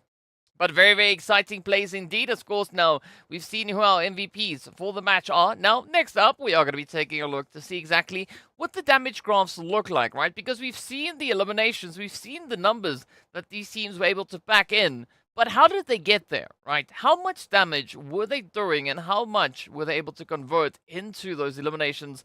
And aside from Smash team picking up those 10 elims, we also then have the players from +18 also sitting on 10. But look at these plays, 1,500 across the board essentially then for Smash, +18 and XENON. With RUKH locking in 1,100 damage and not a single elimination to be seen. And well, FALCONS, they've done quite a bit of spraying, as we've already noticed, right? With their immense amount of eliminations, well, rather immense amount of aggression, 23-46. And unfortunately, only finding himself 7 eliminations out of that. But a very, very happy day then for Smash and +18. Gotta love what these teams are doing. Now, of course, well, what is left for us to take a look at is going to be exactly the amount of points the teams were able to secure, right? We got to add in those placement points. We got to add in as much as we can. And then we got to see whether or not there's been enough of a drastic change, enough of a drastic shift with regards to the overall leaderboards. As we know, Falcons White, they are chasing, right? They are chasing RUKH, looking to see if they can catch up with them. But, well, have they been able to do that? Well, first up, let's count up these points. XENON coming through with 19. We got +18 on 16 points.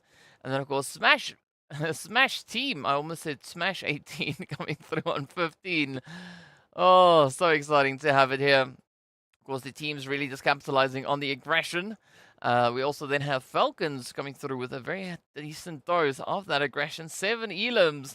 Black Hand walking away with 5. And then it's going to be RUKH, Esports, Greedy, and Wave all sat on 4. RUKH still managing to at least capitalize on a few placement points.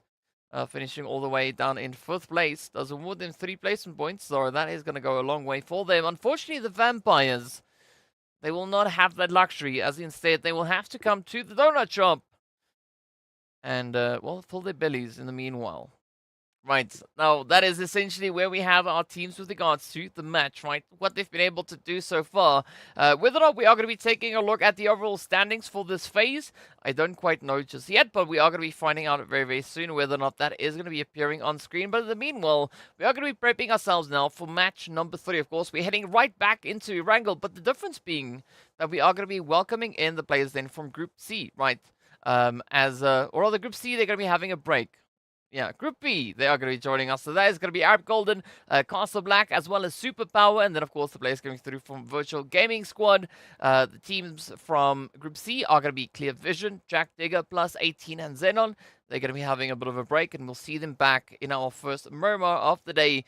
But here we go, taking a look at the Falcons White team, right? Just based on what we've been seeing come through from them so far. Of course, Psych going in with 15-20, so very, very heavy hand with regards to the aggression. AXA being our Master Evader on 356. So a very exciting one indeed. But Psych sitting with 7 eliminations up so far, and that does culminate in the totality of their points. As you can see them sitting on a luscious 22. So this is just in the first 2 matches that they've played. They've been able to secure themselves 22 eliminations, 34 points in total, right? 12 placement points added on top of these elims. It's a very aggressive start. But let's see.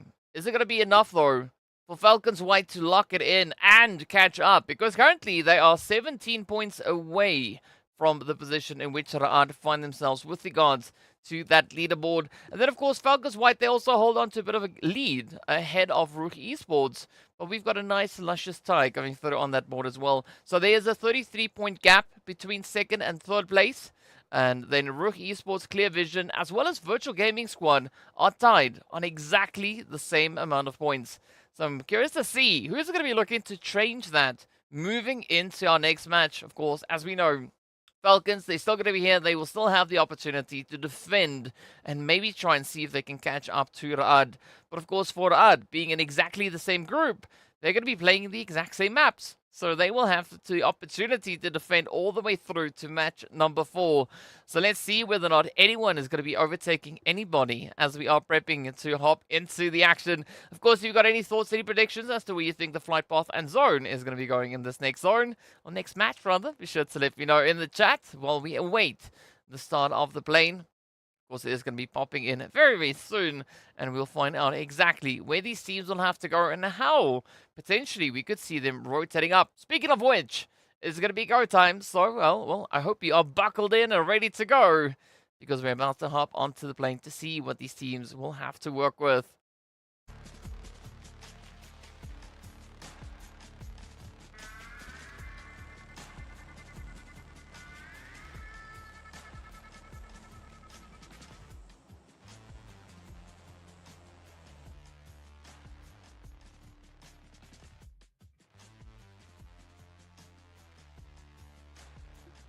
Alright, so we got a nice northern flight path coming through here. starting just east there of Yasnaya Poliana, heading all the way over towards the west, where it started in the previous match. Because remember, it hit all the way down to that Sanhok island. So nice bit of a change here. Let's see how these teams are going to be looking to adapt.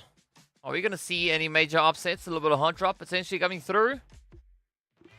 Or are we going to have a little bit of a slower start? Of course, only one way for us to find out exactly what these teams have in store for us. We're going to have to see what that zone is going to bring. And that could potentially determine a few things here. Meanwhile, Castle Black already securing themselves an elimination. Ooh, I think that was Black Hand actually losing their first player. Of course, we'll see very soon exactly what happened there.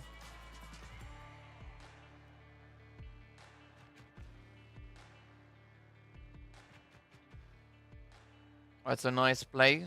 Zone essentially sent it up onto Pachinki.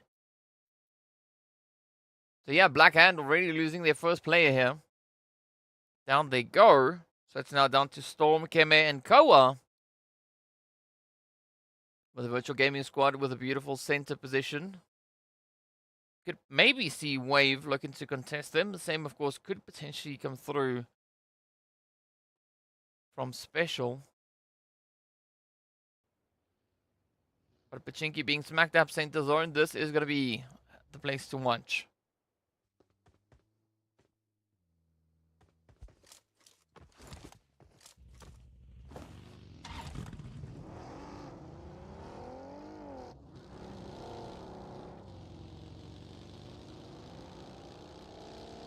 It doesn't seem like Virtual Gaming Squad are going to be all too interested in maintaining their position over into Pachinki. Instead, they are going to be looking to rotate further to the west. That is where Wave are now situated. Ooh, could be a little bit of an upset.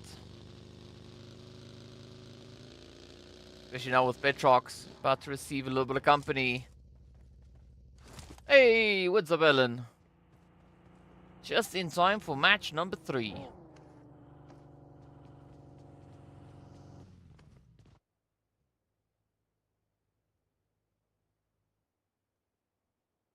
Right now, Petrox trying to keep themselves nice and quiet.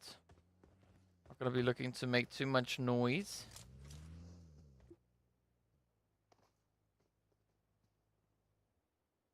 So we have had a few shifts now comes through on our overall leaderboard. As a result of the previous match. The Smash and Superpower, they've traded places again for 17th and 18th place. +18 and Arab Golden, they've also swapped places for 15th and 16th. +18 now up to 15th. With Arab down to 16th position.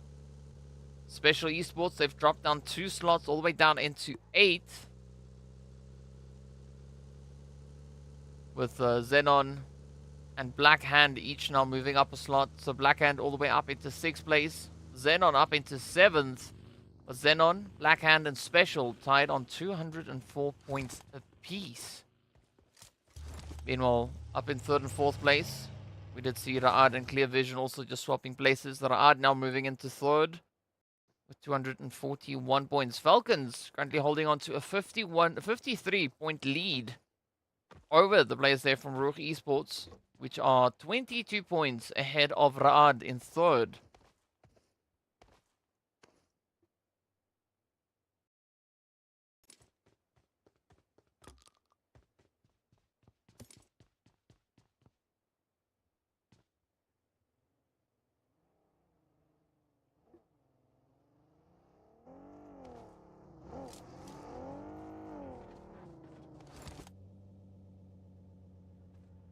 That's across the Black looking for a quick top up. There we go. We've got some jams coming through as we hop on over to Greedy. Of course, now situated up in school apartments and school itself. So Hemo just studying the books, ensuring that they know exactly where to go through the remainder of this phase. Meanwhile, Black Hand, they are going to be a little bit unfazed all the way onto the edge of zone. Holding on to the usual territory.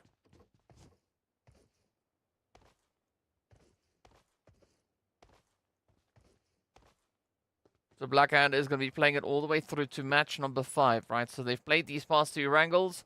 They are going to be playing the upcoming 2 Miramars as well.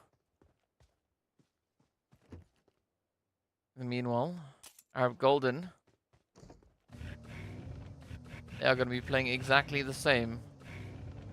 Also, Black already sitting with that first elimination. They found it at the expense of Blackhand. Ooh, Faker a little bit too eager to get out of that vehicle. As they do drop right down on their knees. Mo Esports waiting just for the outskirts of zone. Hey yo, what's up, Nova? How things going, DK? It's going great, Nova. It's going great. I mean, we've got 16 teams getting ready for hot and sweaty action. What is there to complain about, right? Sun's out, guns out, let's get it.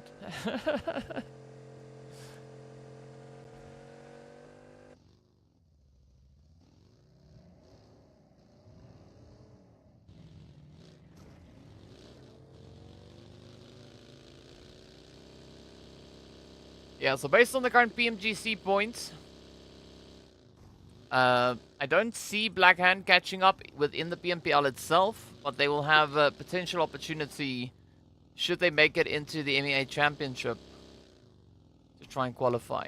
But remember, in the MEA Championship, there are going to be only 4 slots available. That is it. So the heat's going to be on. I hope Ra'ad can qualify for PMGC from the MEA Championship. I think their aggressive playstyle will be more effective against global teams. Hey! That is a very good point. I mean, based on the way that they were playing day 2, I agree with what you're saying right there.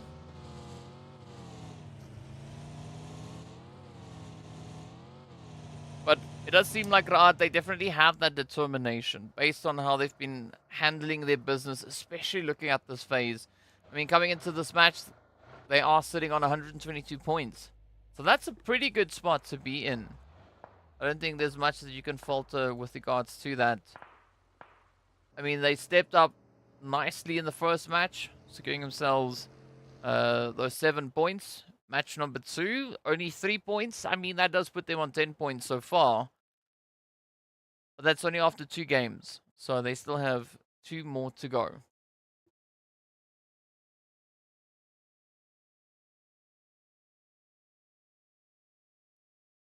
Speaking about 2 more to go, the teams are going to have to find a lot of positions to get themselves situated. Look at that zone.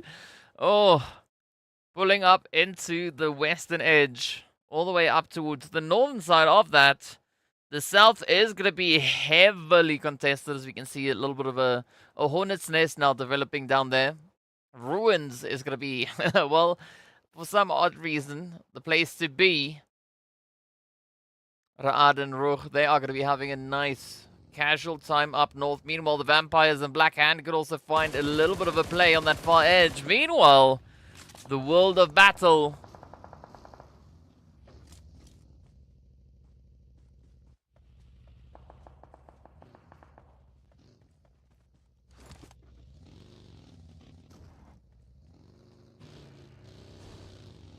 All the battle now looking to make up a bit of ground here. Wave also going to come pushing into that center zone. Ra'ad and RUKH now. The blood is going to float. Sure. Well, Zixi is not going to float. I mean, they are on dry ground. So, if you float on dry ground, you've got some magic sauce that I want to know the contents of. And meanwhile, Ra'ad now essentially down to 2-piece. It is going to be again and Reno trying to hold up.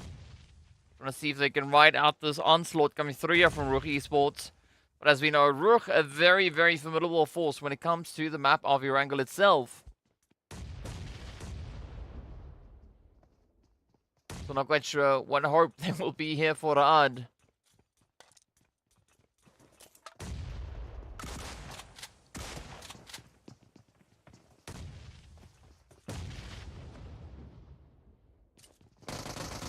Nice bit of a trade there. Reno locks in one. Oh, but a DBS to the face to stop them in their tracks. Out they go, 1 point up. So that was a very unfortunate play then for RUKH. But RUKH, they are going to be smiling as they do sit with 4 eliminations. And a beautiful bit of tranquility up towards the north. We can't exactly say the same here about the Sunken City, as we do have Smash and Greedy. Both just awaiting a bit of play here. We do see Wave just a little bit further to that western side. But Wave, they are pretty much locked in on Ruins, as we'll find out in the next few moments exactly where the zone is going to be taking us. So quite a bit of contention and congestion over towards that southeastern side of the zone. Ooh, where's the shift going to go? Ooh, all right. Takes us right up to Everest. So this is a bit of an opportunity for Superpower to put their capes on. Pull up their tights. Strap on their belts and get ready for action. Right, because they are going to get pressed on quite heavily. Meanwhile, it's going to be Greedy in hand. Just over to the edge towards that bridge. We can see finding themselves in a bit of an altercation. The rest of the teams are starting to trickle on through. But it's going to be Falcons flying up onto the side. They are special. And Berlin is going to be part of the welcoming committee.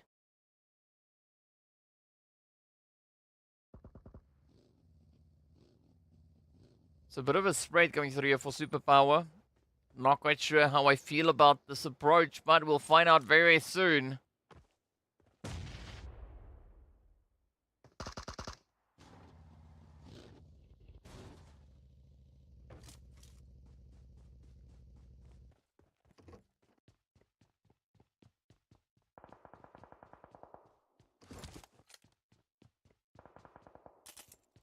Well, technically, Mo have 3 points now, not 2 points. 3 games, 3 points. They are sat with 1 elimination up. They got 2 points up to this point before moving into this match.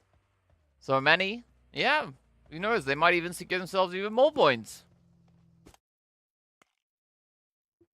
In the meanwhile, let's look at Greedy. Hemo. Oh, yeah. You gotta watch them angles. You gotta watch those angles as we do say goodbye to GREEDYFORKILLS.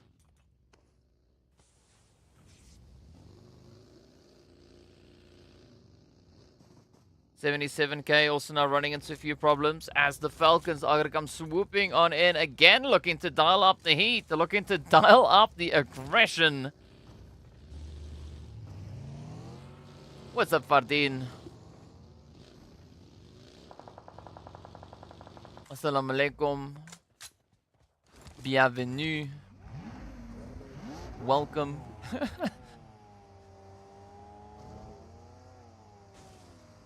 Ooh, alright. Alright. Castle Black now. Going a little bit off the road as they are going to be rushing for their position a little bit deeper in towards that zone. In the meanwhile, it's going to be a smash.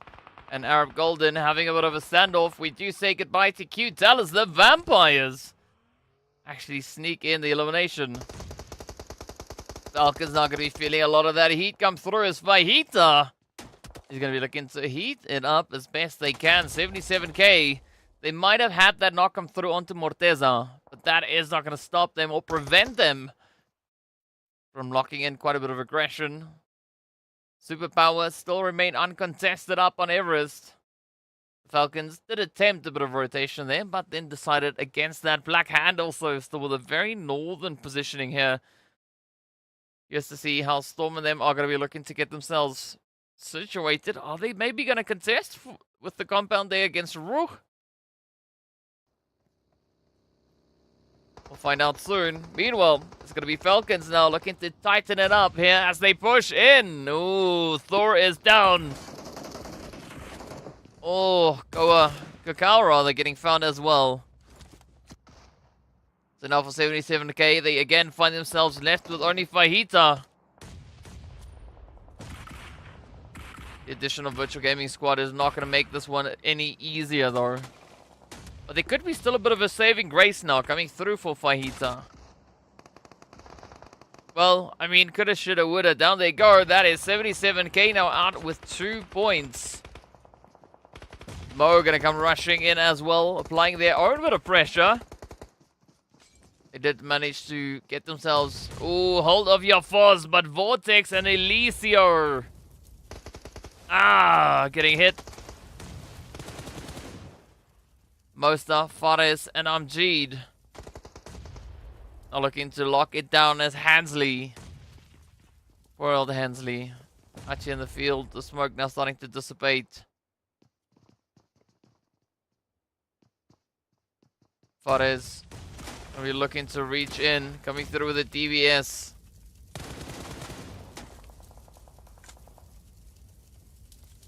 Falcons going to be coming in behind Virtual Gaming Squad, so they could still be quite a bit of hope now coming through here for Hansley.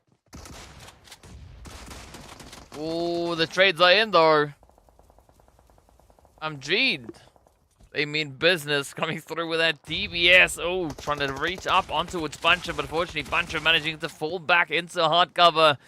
Now let's see whether or not Puncher can follow through. Oh, the spray is there. The reload coming at the wrong time. And it is the end of the road for the Falcons.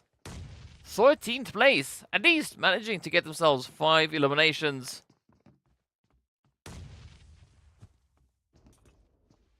But Hansley now should be very, very careful. Especially with Fares up ahead. Amjid up on the roof. This could spell a little bit of trouble. Not quite sure what Amjid is focusing on, but sure, we'll take it. Oh, effortless nade here from Fares. Now, Vampires and Smash.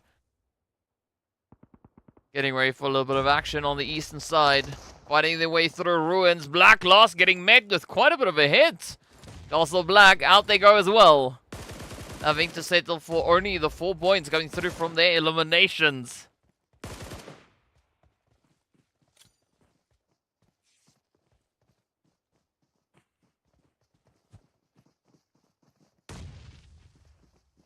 A bit of a standoff now. Vampires and Smash. Both going to be looking to find that reach. RUKH Esports, they do lose a player up north. The zone going to be pretty persistent. It's going to be holding on to Everest. So Superpower, they are going to be smiling all the way through.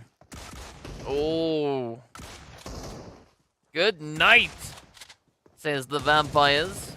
As they now look to find Ban. And this could be the last play. A 1v1 standoff.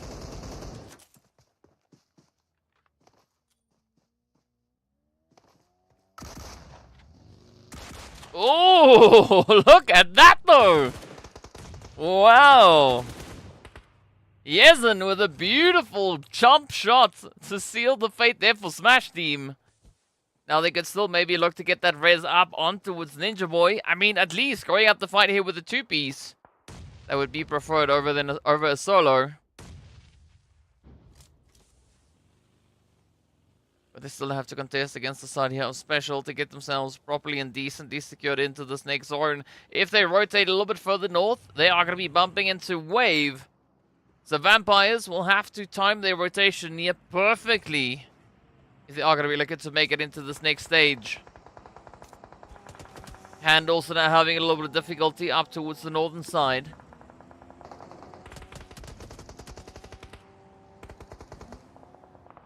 Special now showing us exactly how challenging and difficult these rotations can be. Oh, the world of battle alongside them.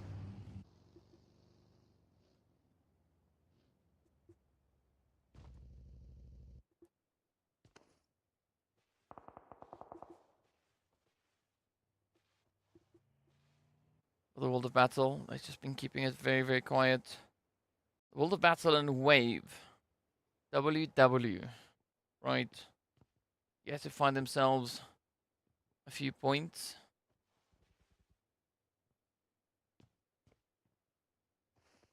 For the world of battle, they have a nice setup here. Could be looking to make quite a bit of a play.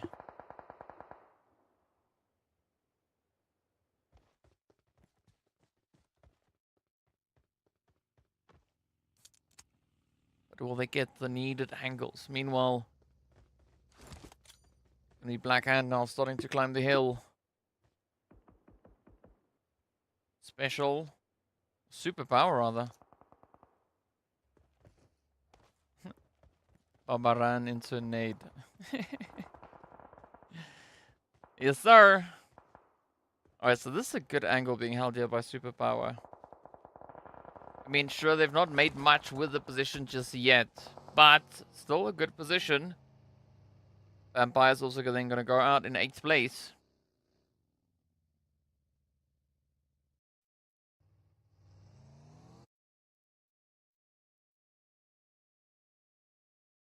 Zone getting ready to pop. Black Hand having a very challenging day so far.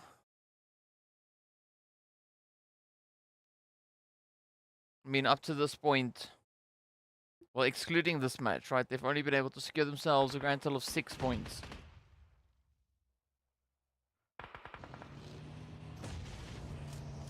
I mean, you might call that pigeon, but I know exactly what that says. Oh, Black Hand now, come on. They do lose Keme. Storm, come on, cook up a Storm here. Oh, Zizal getting found. Gaddafi. They're gonna try and run away. Come on, Storm, you can't let it slide. Get the hit. Oh, the buggy is there though. RUKH running right over them.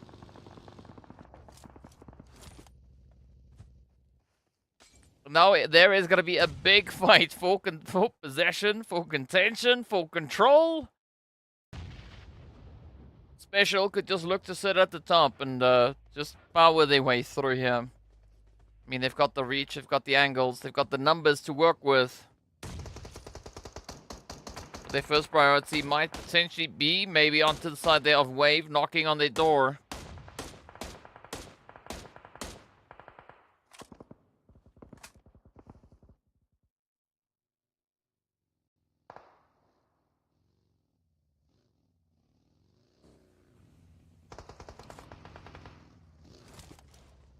Virtual Gaming Squad also coming with a nice sneaky approach. You see them up on the mini-map, just on the very edge. Making the play here for White Boy, but White Boy keeps it quiet. Oh!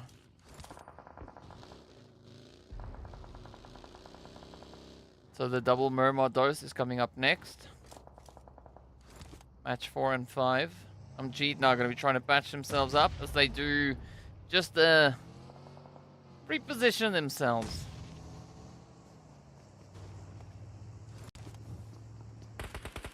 No, Mike. Black Hand, they have been sent back to the lobby. They went out with 3 eliminations. Special now going to be looking to lock in a few more.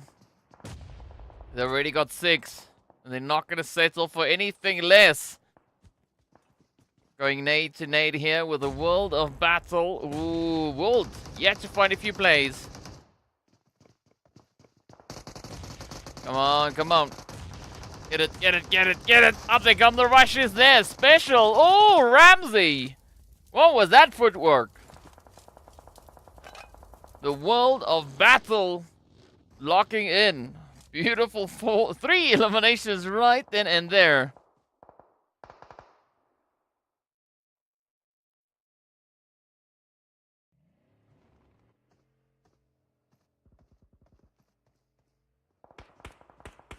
Alright, here we go. Wave now still going to be trying to push up. Superpower so far looking like, well, they have Steam Iron. Oh, all their capes as they get ready to defend, but it's going to be Wave though to close it up for RUKH Esports, who will get sent away with 5 elims as they take that 5th place seat. Now, Fares still holding on there for Virtual Gaming Squad on that far southern edge. They have the entirety, or the remainder rather, of the World of Battle. Well, it is essentially the entirety. Just lined up ahead of them. So Fares is going to have a pretty tough time to get them through that.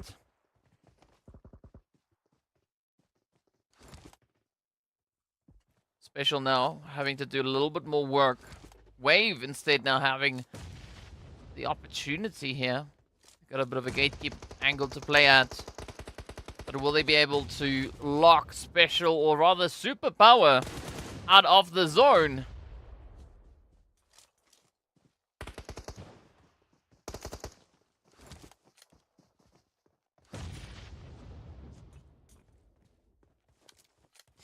Ashir saying that this could potentially be a World of Battle winner chicken dinner.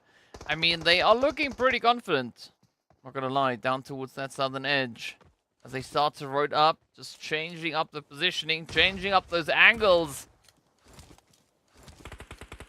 So it could be on the cards for them. But let's see what is gonna come through here between Wave and Superpower. Oh, Ninho. Oh, right in the smoke, they find themselves a RUKH. Well done, well played. We do say goodbye to Virtual Gaming Squad. As far as will get found. Now it's going to be Ninho trying to apply the pressure, but instead they will get found to get traded. Down they go. It's got Alpha Logi, White Boy, and Berlin. Looking to clutch up. Oh, the heat getting dialed on through here. The World of Battle feeling quite a bit of that as well, as they've now dropped down to Hazem. So it's a 3v1v2 leading in favor of the Superpowers here. They are going to be attempting that res on Ninho to get them back into contention. And if they do that, they are going to be quite the force to be reckoned with. The only team left with all 4 players up then. Oh, but out comes the climb as Gaddafi is going to be looking for the opportunity. Instead, Alpha Logi finds the trade. Scar doing its magic. Yeah, RUKH trying that magic as well, but unfortunately it's not going to work out for them. Instead, it's going to be the World of Battle looking to get the jump. So Wave now down to essentially 1, unless they can get that res secured. The Zoro now taking a shift to the east, and that is Alpha Logi locking in the fate of Wave. As they get shipped out in 3rd place. Now this is either uphill or downhill battle. It looks more to be a downhill battle, seeing that Superpower have yet to make the dash for zone. They've got a few seconds left on the clock before that blue zone is going to be applying all the pressure it can. Now it's going to be Hazem giving a bit of an opportunity here to Ninho.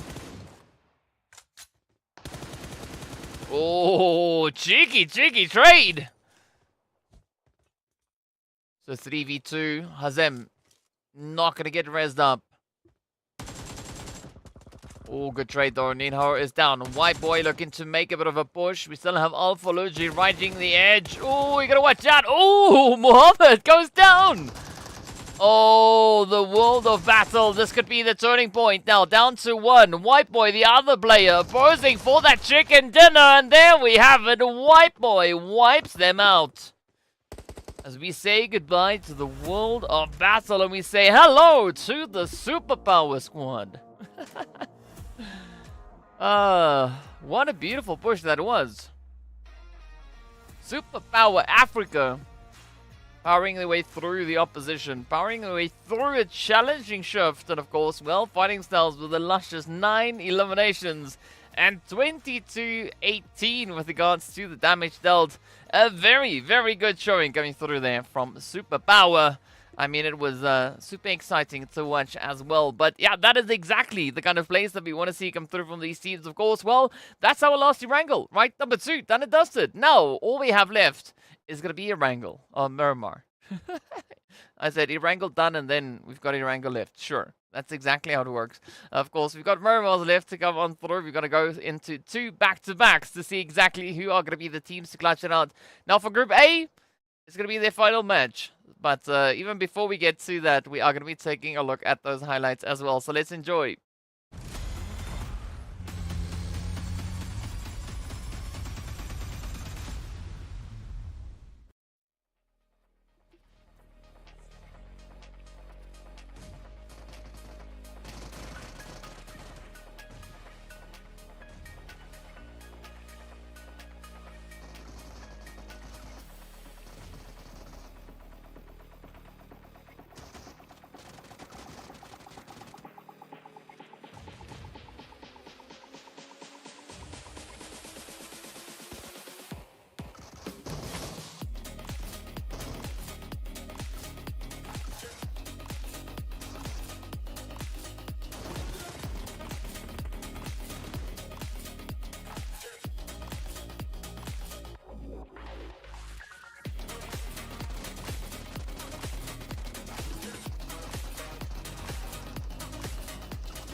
Well, very, very exciting into that match. Indeed, I can see a bit of a discussion coming through there about the DBS. But as you know, right, the DBS, also as I like to call it, the don't be silly, a very, very devastating weapon, as we did see that final hit, right, being fired towards the knees or the ankles. And, well, it did what it needed to do.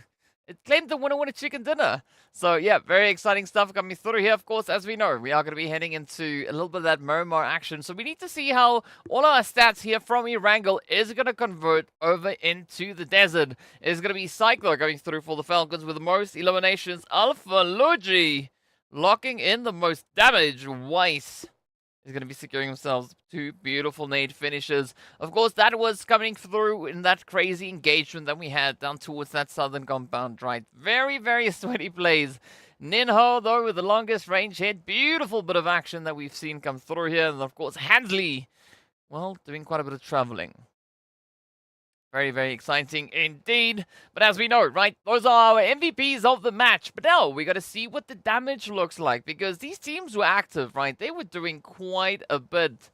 So I'm curious to see exactly what those graphs look like and who's going to be the team sat with the most damage. Maybe it could potentially be Superpower. Maybe it could be the World of Battle or even Virtual Gaming Squad, right? Who knows? There's only going to be one way for us, though, to find out exactly what the answer to that is. But if you got predictions, right, share your thoughts. You think? Who do you think is going to be the team? Well, let's find out before you share those thoughts. It is going to be Superpower locking in 20-18. Very aggressive showing. Then, of course, the World of Battle and Wave also pretty aggressive. 1675 and 1730. Goodness gracious. RUKH Esports and the Vampires coming through with their own representation as well. But for the World of Battle and Superpower, they were able to lock in the most eliminations in this last match. Virtual Gaming Squad also doing quite a bit of work. They also got themselves those 6 eliminations, but they did a little bit less than 1100 damage. So a very interesting turn coming through here. Of course, we are going to be taking a look at those scores in a very short moment to see exactly what these teams did. But I think more importantly, we need to see how all of these points impact our overall standings. Because as we know, Falcons are still going to be chasing RUKH to see if they can climb to the top of the board. I mean, there's not a lot currently separating them with regards to these points. But let's take a look at it. There's going to be Superpower then locked in on 19. We got the World of Battle coming through with a double 6, right? Lovely 12 pointers then. Virtual Gaming Squad also with their 6 eliminations. Special also. But instead, Special, they only got 2 placement points, where Virtual Gaming Squad got 4 as opposed to the 6 there from the World of Battle. So again, aggression is important. But if you can pair that with a nice dose of placement points, it is going to take you even further. So gotta love all these players. Falcons, unfortunately not being blessed with any placement points. The same can be said here for Castle Black. And Black Hand also then going through on 3 points. But it's going to be GREEDYFORKILLS that are going to have to hold off a little while longer, as they've not had the opportunity to get themselves any eliminations in this past match. In fact, no points whatsoever. But luckily for them, they are going to be stepping into a bit of a break, right? As we know, they are in Group B. So Group B are going to be sitting out in match number 4. Now, this means that it is going to be the end of day coming through for the players in Group A, right? So, Falcons, Mo Esports, RUKH, and the World of Battle, this is their last opportunity, at least for today, to try and secure a few more additional points and maybe solidify their positionings with regards to these boards. Let's take a look at these boards, though. It is going to be RUKH now sat on 1, 2, 3. A very happy place to be. 13 points ahead of Falcons. So no change between first and second. Virtual Gaming Squad, though, climbing up 2 slots all the way into 3rd place. Special Esports also climbing up a slot into 7th. And unfortunately, Black Hand, of course, then trading places there with them. XENON, also no change on their front. Still locked into 6th position with the addition of a few points coming through. But it's a good play coming through from Special Esports, holding on to the top 8. And being the only team up here without a winner chicken dinner to their name. So very exciting plays indeed. Curious to see what they are going to be bringing through as we step over onto the lovely Miramar. But, well, aside from the first page, we also do have a few other shifts and changes coming through on our second page. As we do see the players then from Superpower powering their way all the way up into 11th place. They've jumped 5 slots all the way here. Wave moving up 1. We got Vampires Also then moving up a slot into 14th position, of course, tied then with Jack Digger on 42 points a pop. But Jack Digger, the more aggressive team out of the two, coming through with those 32 eliminations. Let's take a look at this last stretch. It is going to be Castle, Black, as well as Arab Golden, plus 18, and Mo Esports. Now, Arab, they just swapped places. They were plus 18, climbing up into 18th position. So, yeah, a lot of movement, a lot of mobility coming through across the board. So, we still have 2 more maps to go. Now, as we know, one group are going to be ending their play here, and, well, another group are 1 match away, or the rest of the teams are 1 match away from ending their day as well. So excited to see exactly what the first Miramar of the day is going to bring. As we know, based on the performances that we've seen in the previous Miramars, there could be quite a bit of excitement to come through here. Well, Falcons White, definitely, they've been proving to be quite a bit of a dominating force on this map. Virtual Gaming Squad as well. I mean, sure, they've not necessarily had the craziest run here today.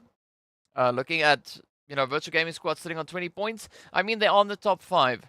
But stepping into a map like Miramar, this could be a golden opportunity now for Virtual Gaming Squad to try and solidify themselves within the top 3, right? Maybe trying to climb up into the top 2. I don't quite know whether or not that's going to happen because they are trailing with 28 points. So that is quite a bit of a steep climb that they have to make. But if they play 2 phenomenal matches, the opportunity could definitely be available to them. And of course, as we know, right, Falcons as well as RUKH, they are only going to be playing this next game. So expect quite a bit of a push to come through from either of them. Also curious to see what Mo and the World of Battle are going to be doing here. But, well, again, right, only one way for us to find out exactly what these teams are going to be bringing out onto the battlefield as we are prepping up the plane, getting ready to jump across straight into the action. Now, Virtual Gaming Squad, as I've said, right, already a very aggressive team. Blackhand and RUKH, also 2 phenomenal forces here. I mean, Special Esports, again, find themselves in a position where they could definitely do with a few additional eliminations to come their way. So let's see whether or not that is going to be the case. Of course, well, they are going to be playing this match and the next one. So 2 opportunities to do exactly that. So, yeah, let's see where that plane is going to be going. If you got any thoughts, any predictions as to who you think is going to be taking this match, be sure to let me know in the chat. Me, personally, I want to see a zone going to the north, right? Maybe centering around, like, water treatment, maybe Hacienda del Patron, you know, somewhere within that vicinity. I think that could be, that could cause quite a bit of an exciting match to come through. But, well, who knows? I don't get to decide where the zone goes. We can already make predictions. Of course, with regards to flight path, I don't essentially really care all too much as to where exactly it is going to be going, but we definitely want to see, I want to see a northern zone come through, because we've seen ones go to the east, we've seen ones go to the south, to the west. I want to see up north, you know, maybe even La Cobreria, that's a little bit more northwest, but either which way, I'll take it. So yeah, let's see exactly what that zone is going to be bringing in. We should be hopping into the action very, very soon. You can see Chris Chan out there coming through for Clear Vision, as well as RUKH Esports, Black Hand. Yep, those are all our predictor teams to take the winner chicken dinner. Well, let's find out what they will have to work with as we are going to be hopping onto the plane to see that flight path now come through. Well, here we go. We are going to be starting up in the north. As you can see La Cobreria right there. And of course, well, we're heading all the way down to that southern edge.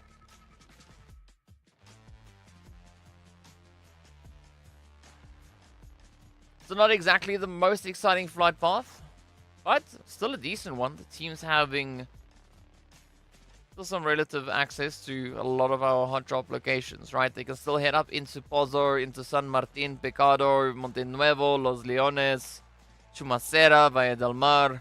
Falcons are going to be quite happy about that fact, I believe. Especially that we're not seeing them push all the way up into Trailer Park, so they are definitely going to go for Valle del Mar and Minas del Valle.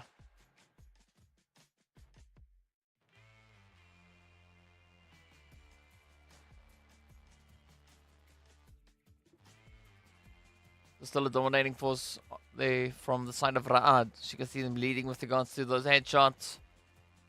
Well, and the knocks, right? Zuxi and again holding just a few points ahead of Psych. But a good come up then from the side there of Psych as well. Oh, there we go, the zone. The zone has come through just slightly east of Picado is where we will find center zone.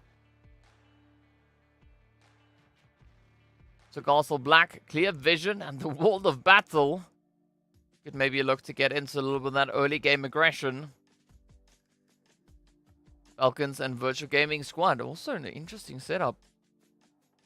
Of course, the Falcons are going to be aiming for Valle del Mar, while Virtual Gaming Squad are going to be dropping down into Chumacera. 77k though. They're going to be pushing all the way across up into Puerto. So nothing really out of the ordinary with regards to our starting points. Ooh. It is going to be a bit of excitement though, as I mentioned earlier. Clear vision, the World of Battle, and potentially even Castle Black. Very, very close to each other. But a very wide spread actually going through them from the side of Clear Vision. I mean, we do have Vito north of Power Grid. We do see one shot essentially between Monte Nuevo and Power Grid. And then Van Kid up on the Picado Hills, just to the northern side. Up in Los Leones, it's going to be +18. And Special Esports.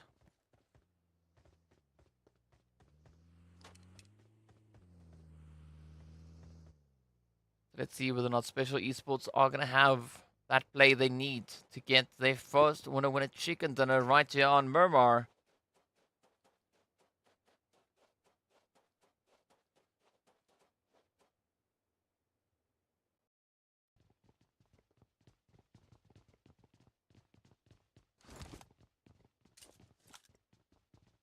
Arab Golden and Jack Digger also very close. Ooh, here we have it. The first few shots getting delivered. So Clear Vision and Arab Golden, both teams already a player down.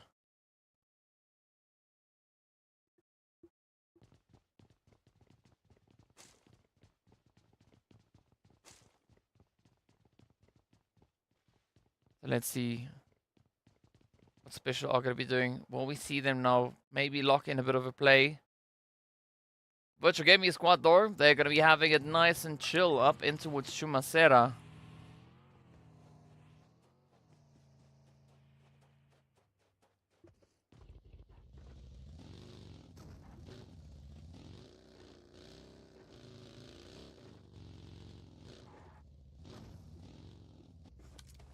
Alright, yeah, Foz and the rest of the crew, I mean, they can just casually and leisurely go about their business, right? Get themselves properly looted up. But I mean, I think if the Falcons decide to, they could also rotate through that Chumacera position. I mean, they essentially did see Virtual Gaming Squad dropping in alongside them. Norway from Africa.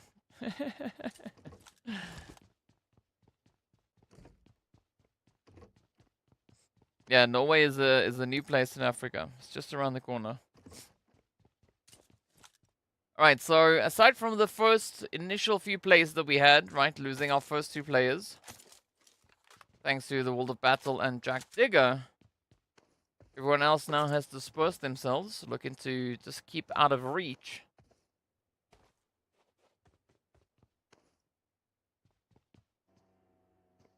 Ooh, but we actually do see XENON and Clear Vision here rotating up. Hey, hey, hey. This could be Clear Vision looking to try and get a bit of an angle onto XENON. I'm not quite sure if they've exactly spotted that rotation coming through, but it does seem like XENON are pretty committed to make a push for center zone or anywhere close towards that.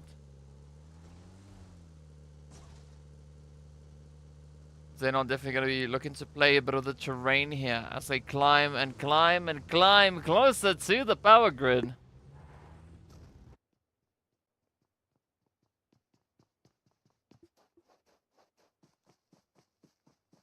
Ashir, don't believe everything Mike and Ellen tells you.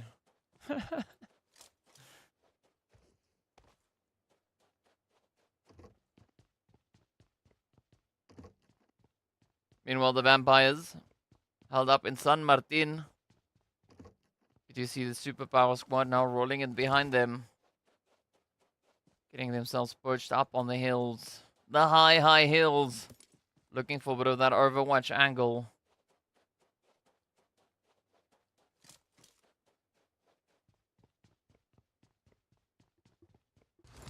So far, things seem to be quite tranquil out here.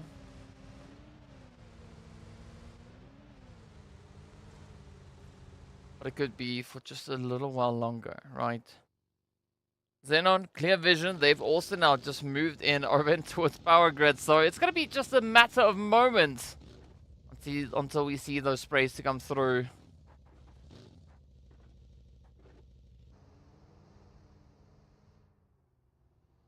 So Superpower just managing to stay ahead of a little bit of that pressure.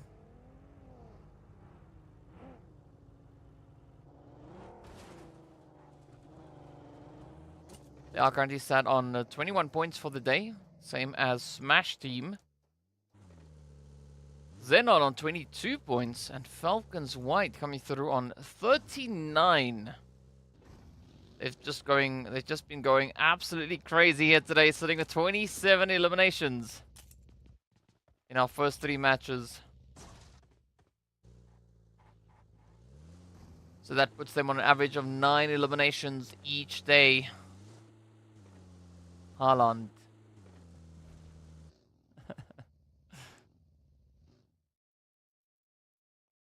Mike, as long as you pack a big jacket, then you should be fine. In the meanwhile, look at these rotations now that are going to come through from the FALCONS as they continue to move in.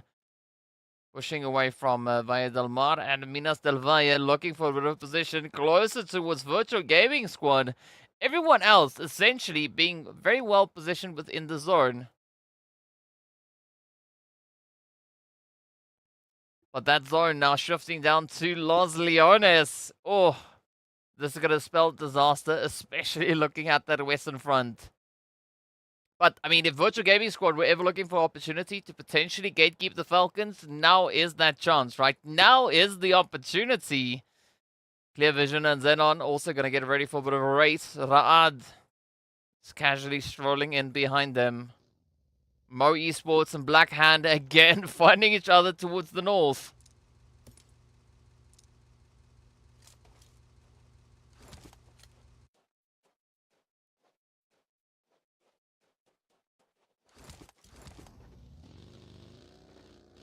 No, thank you. Negative 30 degrees. No mas. No mas.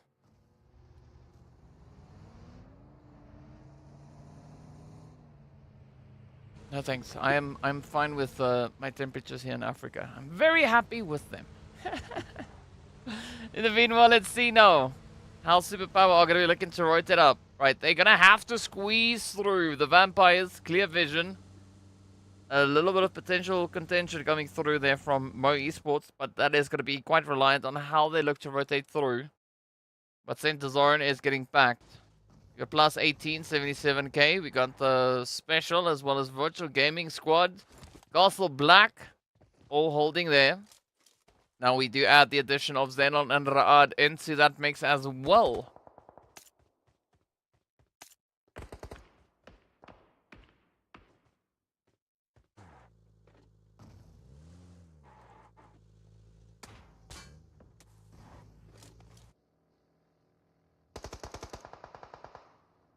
Nagato getting hit. Come on, Cacao. Can you pop it? Oh, yes, they can. As Fajita comes through with a beautiful angle, beautiful play. Cacao. If you're looking to spread a little bit of that chocolate spice down the hillside. E-flex. Oh, up comes the rush. Yeah, no time to do push-ups as Fajita comes through with a follow-through. And that is it. So Tome now going to be the last hope left for plus 18. And again, they don't have a lot of options with regards to these rotations, these angles.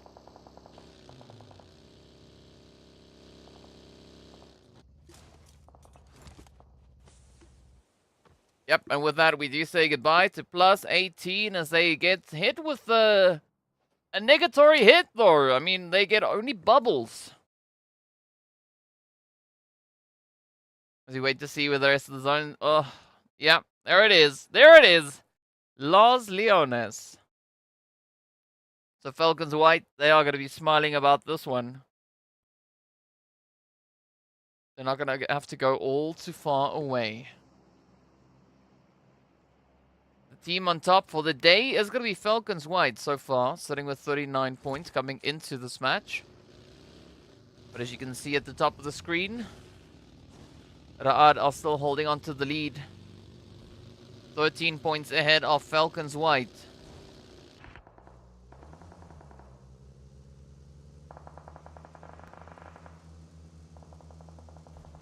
Castle Black now also having a few car problems here as they've already lost the SAFG. Oh, Hazem now looking to play mechanic. Ooh, nice bit of air. Oh, the world of battle. Will they follow through? The vehicle is starting to smoke. Joker out in the open, and that is it. Muhammad seals their fate.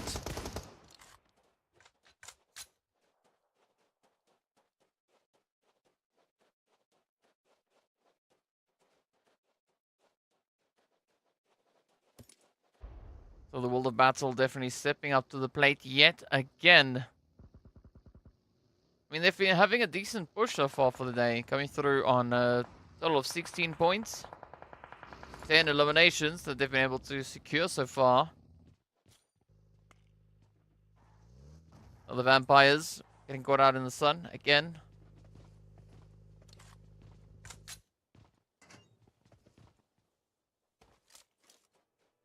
Let's see if the vampires can make it through. No, it's going to be Malik. Very isolated from the rest of the team. Jack Digger now having a beautiful bit of elevation to try and play off of. Oh, Hansley running themselves over. Hansley. What? Firstly, that's quite impressive. But secondly, why? Why, Hansley? Why? That is super unfortunate for Mo Esports. Let's see whether or not Jack Digger are going to be able to pick it up now. I mean, they did find the opening plays onto the vampires. But it does seem like the vampires, they've come out here. They've put on a little bit of that sunblock.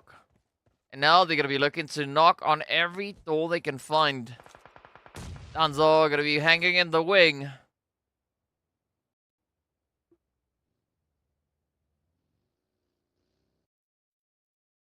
See where that zone pop is going to be taking us. Superpower, hand, and clear vision. Very contentious spot up to the north. Ooh, but now they're going to have to fight through it as they will have to get away to move into Los Leones without losing all their players along the way. But there's a great opportunity now for the World of Battle to really flex their position here.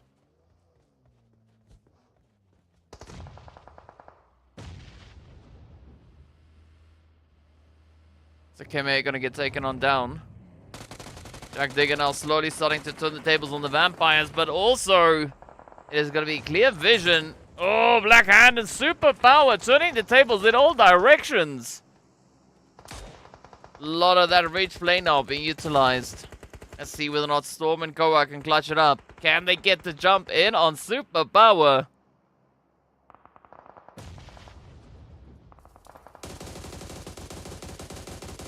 Oh no, it's gonna be Superpower getting the jump on Black Hand. Down they go. Well played though to the World of Battle and Superpower.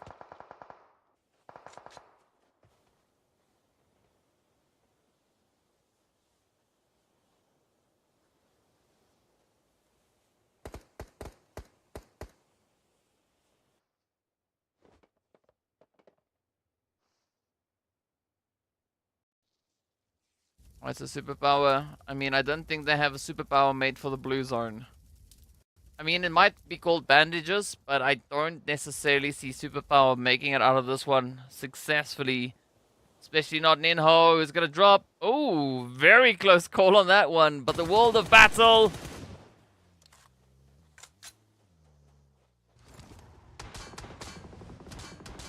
This could be the play to be had, though.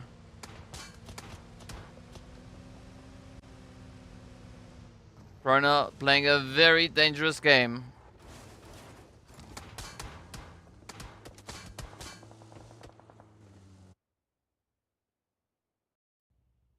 Mo Esports still alive, holding on the edge. 77k. Ooh. Kicking off the welcoming committee as they do find Vortex. Elisio as well. Now it's down to Hensley and Easy. But a little bit of a bumpy start here for Mo Esports. Let's see whether or not they can get themselves out of the situation here. Maybe a southern rotation, because pushing straight through, that is definitely not going to work in their favor.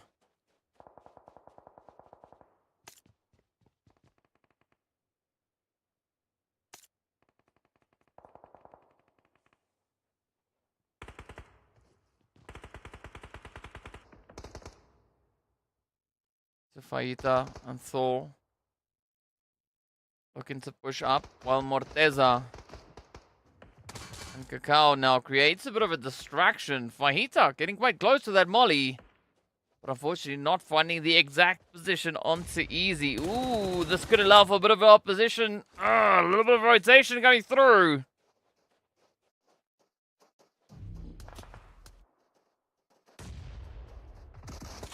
Oh, Easy thought they created a bit of an opportunity, but unfortunately, Fajita not exactly within reach. Meanwhile, we do say goodbye to the Superpower team. They will have to power down with only 2 eliminations to their name. Mo Esports now down to 1.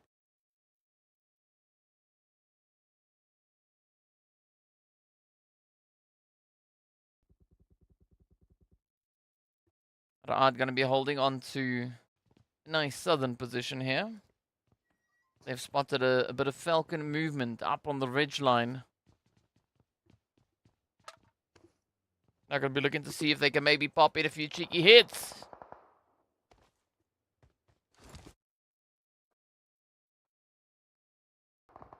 But that is not going to be their only concern, right? They're going to have to focus on Special as well as Arab Golden. Meanwhile, it is going to be the end of the road then coming through here from Mo Esports. The World of Battle now going to be feeling a little bit of that pressure come through as XENON. Oh. Gary Boy with a very aggressive welcome. But fortunately, Arthur, well, they know how to handle themselves, and off it is. 1 down, a few more to go.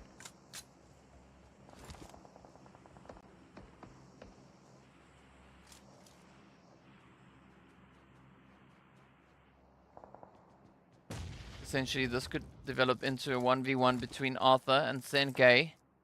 That is going to be dependent on whether or not Arthur can actually find Lazy Boy. Also, Virtual Gaming Squad playing a very important role in the survivability here for both XENON and the World of Battle. They've got the angle, they've got the reach, but are they going to look to leverage that in their favor?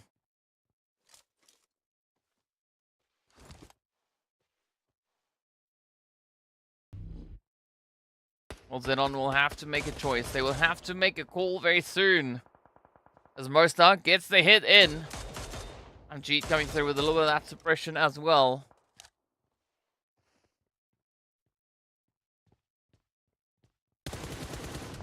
Ooh, come on, Mostar. Mostar just need to time that shot to perfection. And that could close it out for Senke. Well, of course, the Blue Zone beats them to the punch. And that is XENON out with 2 points up. We are left with our final 10 remaining teams. You can see the World of Battle down to 1. We do have Castle Black on 2.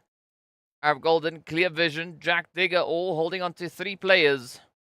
And the rest still sitting with full squads. But Psych now just creeping up ahead there of Zuxi with regards to the total eliminations. So Falcons, even though they're keeping it nice and quiet all the way down to that far southern edge, they still manage to play a bit of an upset. But Falcons, they got to be looking to play the long game here. They're going to try and secure themselves at least 13 points. That's what they need to catch up with Raad.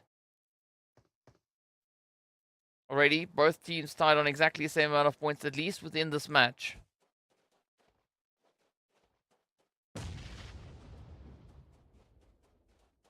Well, kind of, right? Raad has 1 elimination. Falcons yet to find that elim.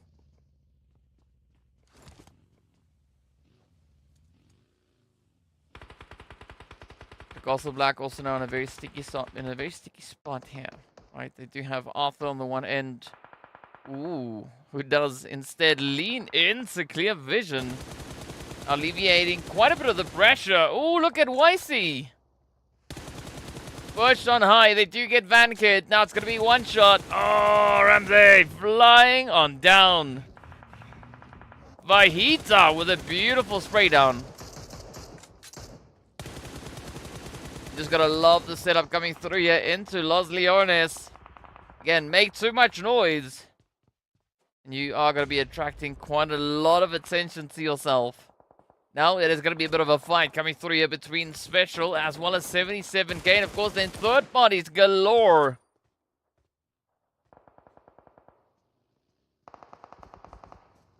That could be a beautiful nade though from Broly. Ooh, great opportunity onto the side there of Jack Digger from Mar. Just narrowly escaping that one. Alright, so 77K. Looking to see how they can bounce back out of this one, right? YC is going to be falling on down as well. Very unfortunate play. As we are now left with G-Brute and Broly. I don't exactly see Special managing to pull off those reses. Not just yet. I mean, it's going to be a very, very difficult play indeed. Down goes YC. Ramsey very soon to follow.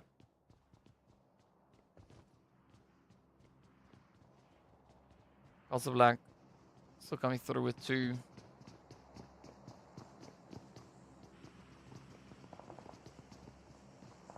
I mean, they've been doing quite a bit of work here today. Sat in about 10th place for the day, 10th position. 7 eliminations, 6 placement points, 13 total points. It's a good amount of balance being shown here. Let's see whether or not they can balance even more eliminations on their plate. Ooh, beautiful nade there from Cacao down onto Faker Broly. Oh, could only but look on as they do see Castle Black getting taken on down. Now they spring into action. 77K. Already up to 12 eliminations. They have been absolutely cracking it open. Let's see where this last few pushes are going to go as Broly then also falls to the blue Brute. Now, I don't think that they are going to be able to assist their team. They're not going to be able to bring Brody rather back onto their feet. 77K now starting to climb on high, testing and contesting up against G-Brute. But you got to watch out. Oh, Thor then flies on down, not having the hammer to nail the landing, and that is going to be a very unfortunate play now for 77K. At least, though, 12 eliminations. That is what they walk out of this match with. But Raad and Falcons still in it. The World of Battle also holding very strong. Already said goodbye to Mo Esports, so the final 3 teams left in Group A are going to be looking to lock in the best possible play that they can muster at this point.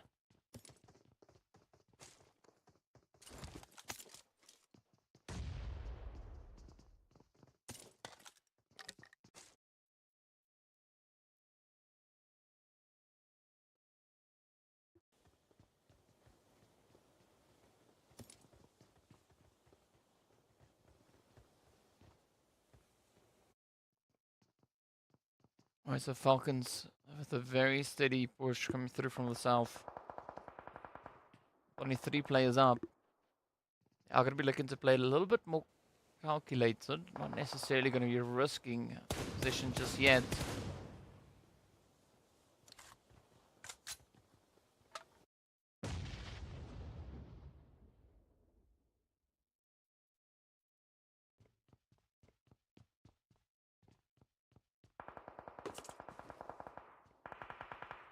So Special still alive. Jack Digger still alive. App Golden still alive. Clear Vision also still holding steady. Ooh. The nade there from Mar. Not exactly reaching all the way across. But now it's going to be go time for the Falcons as they send it up. It is going to be Teak to be found. Psych managing to pull in. Puncher still going to be holding on to that very southern edge. But they too will have to rotate up if they are going to be looking to maybe even just fortify the angle here for Psych. Again, not going to be looking to let that happen quite just yet. Zuxi there also for a bit of backup. So good coverage coming through here from Raad. They know that they have a bit of a controlling position here, right? They can definitely leverage the angle down onto the side of the Falcons. The Falcons have not yet found themselves any eliminations.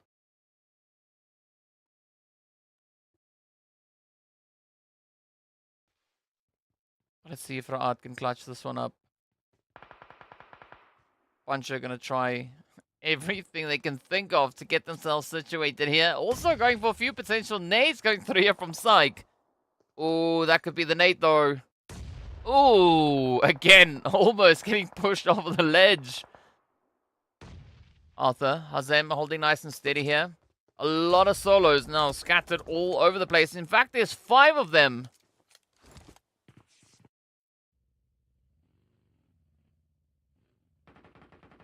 But Raad and Virtual Gaming Squad, the only 2 teams still left on 4 players. Ooh, nice one. Arthur finding G-Brute. Down they go. Special out with 4 elims. Jack Digger currently holding on to 6. Let's see, are they going to be able to make it 7 as the blue zone is going to force their hand. They will have to try and close that gap.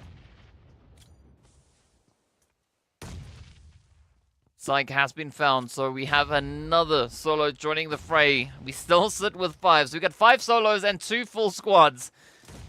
Holding for contention on this zone. The Jack Digger, they will be the next team down. Arthur waiting for a bit of an opportunity. Hazem going to come rushing through as well. Oh, the chance is there, but Hazem now can try and push on forward as One Shot locks in the spray. It's going to be a Foz to get hit there by Zuxi. So Virtual Gaming Squad and Raad now moving in on each other.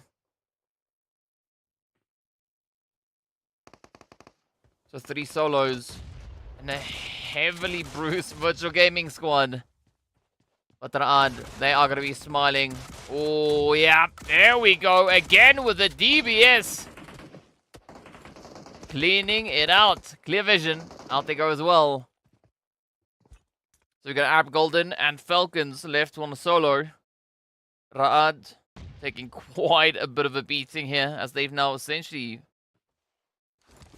received full knocks coming through. Great setup there coming in. Oh, MG though with the MG3.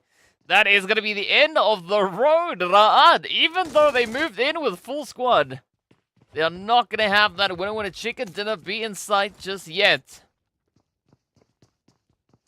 But Raad, they do end their play on 10 points here.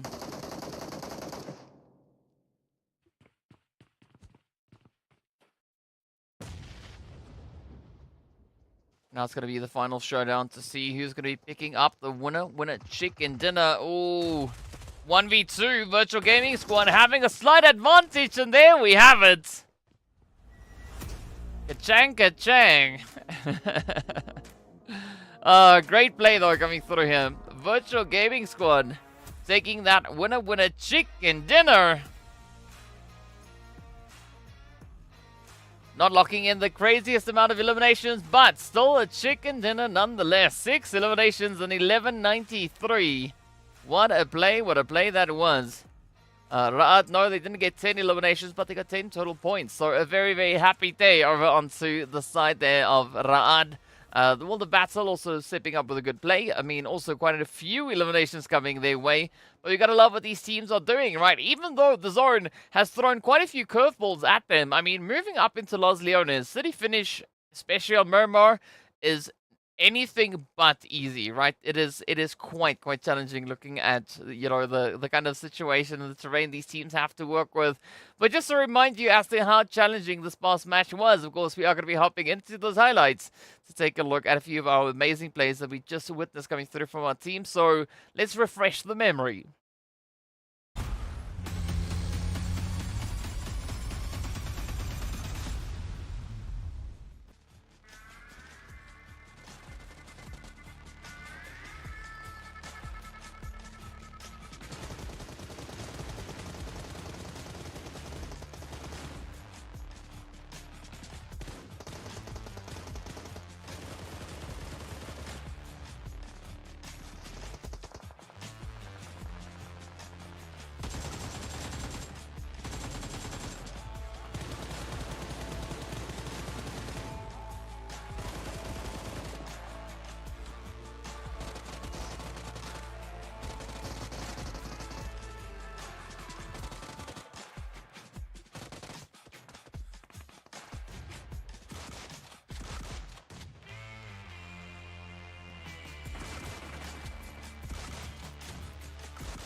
Well, there we go, getting ready to see exactly what our MVP position and situation, rather than, looks like. There was only one team to pick up double-digit eliminations in this past match, and that, of course, was the side of 77k, coming through with 12 eliminations. Everyone else only hit single digits, right? So that is quite the impressive play coming through from 77k. Unfortunately, they weren't able to exactly land themselves within placement point territory, but look at this, the World of Battle are going to be dominating. As you see, RUKH coming through with 7 eliminations, 821 damage.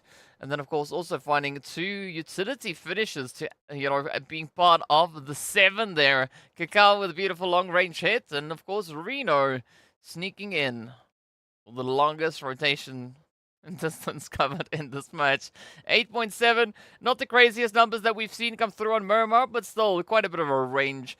We've seen similar numbers actually being played over on towards the side there of Sanhok. So that puts things into some kind of a perspective, right? Not a lot of movement coming through from the teams, really. But, I mean, taking into account where the flight path was, it kind of makes sense as to why the teams weren't rotating all that much. They were all already relatively close to that zone. But, well, we want to see what the damage looks like. So here we go. It is going to be 2024. That's next year, coming through for 77k. With a 12 elimination, 1,700 then secured by the side of RUKH, as well as 1,400 then for the World of Battle, as well as Special Esports. So a very, very aggressive play. And Virtual Gaming Squad picking up their 6 eliminations out of 1193. So, I mean, the conversion rate, the gift, is going to go either to Virtual Gaming or 77k, because both teams doing quite a bit of work. I don't exactly have a calculator at hand, so I can't tell you who had the highest conversion rate, but it's definitely between the players coming through from Virtual Gaming as well as 77k. So very, very exciting indeed. But now, Falcons, Mo, RUKH, and the World of Battle, they've wrapped up their plays here. Let's see how many points they were able to secure. Virtual Gaming Squad, they've come through on 16.77k. Coming through on a lovely 12 pointers, right? All of which has come through from the eliminations. RUKH, the World of Battle for Group A, going to be closing it up on 10 points apiece. Falcons are going to be walking away with 7. And then, of course, well, we need to find out where Mo Esports are, how they were doing in this past match. But essentially, the top 8 is going to be closed off with 6 total points coming through from Clear Vision. Beautiful spread there with regards to eliminations and those placement points then. Take a look at the second page. Well, it's going to be Mo Esports, unfortunately not finding themselves any points, but the same can be said here for +18. I think this might have been the second match in which +18 have not exactly had the luxury of securing themselves a few additional points. Well, I mean, they did at least in match number 2 secure themselves those lovely 10 eliminations. So, yeah, I don't know. It's not exactly a clear-cut one just yet. I mean, the first match of the day, they also found themselves with no points. Match number 4, no points. So, yeah, a little bit of a situation, but at least +18 are sitting on 16 total points for the day. So, it's not exactly the worst-case scenario for them, but still, you would like to see a few additional points getting added to the tally as we take a look at the leaderboard. It is going to be RUKH and FALCONS. Now, still holding on to their positions here. Still, the lead, or the gap now between the two, has now slightly increased to 16 points. Virtual Gaming being 19 points away from the FALCONS, and RUKH 18 points away from Virtual. Now, no major shifts really happening on the first page. There are more happening on the second page, though, with 77k jumping up 2 slots into 11th place. Jack Digger climbing up into 13th position. Now, as a result, Superpower, they've moved one down. Wave and Vampires, they've also moved down a few slots. Greedy, no change for them. They are still sat in 16th. But then we are going to be taking a look at that second page as well. And, well, we've got one more shift coming through on that side, right? It is going to be Arab Golden, Castle Black. We'll see in a short moment. They've also essentially just traded a few places there, right? Arab Golden now on par with Greedy, both teams on 38 points. On the first page, we did see Spatial and XENON swapping places, and the World of Battle and Black Hand swapping places. Now, aside from that, that's the only shifts that we've had, right? That's it, right? Not a lot of crazy moves coming through as a result of this match, at least not with regards to the phase play. Over towards the overall standings, 77k, they've climbed up a position into 12th place. Arab Golden, they've climbed up 2 slots into 14th. And then we see Virtual Gaming Squad actually climbing up 1 slot into 4th place. So just moving the players from Clear Vision down into 5th. So, yeah, speaking of all these shifts, right, we still need to shift gear into our final match of the day. So Group A, they are done. We are going to be welcoming Group B back on the battlefield. Group back, yes. That is going to be Greedy, RUKH Esports, Smash Team, as well as Wave Esports. And, well, it's match number 5, right? So this is going to be closing up the day. So curious to see exactly how the teams are going to be looking to step up onto this final challenge. And, of course, well, who's going to be the team to dominate here? Because, as we know, we've seen quite a few contenders rise to the occasion. Several teams jumping at the chance. I mean, the players there from Virtual Gaming Squad playing a beautiful play in this last match. They are, of course, going to be stepping into the final match of the day. And as a result of this past game, they've actually now moved themselves into 2nd position with regards to Miramar. So they are sitting on 148 points, only 7 points behind FALCONS White. They do have the most eliminations, 95. So that is quite the steep play to have. I mean, the closest that we then get to the 95 eliminations coming through from Virtual Gaming Squad is going to be FALCONS and RUKH, who are both set on 82. But as we know, they're not going to be here to defend that position. So, yeah, Virtual Gaming, they could definitely look to bring in that last little bit of a push, right? I mean, 7 points. Oh, that's it. Yeah, only 7 points difference. Woo! Yeah, Virtual Gaming, I think they are going to be the one to push.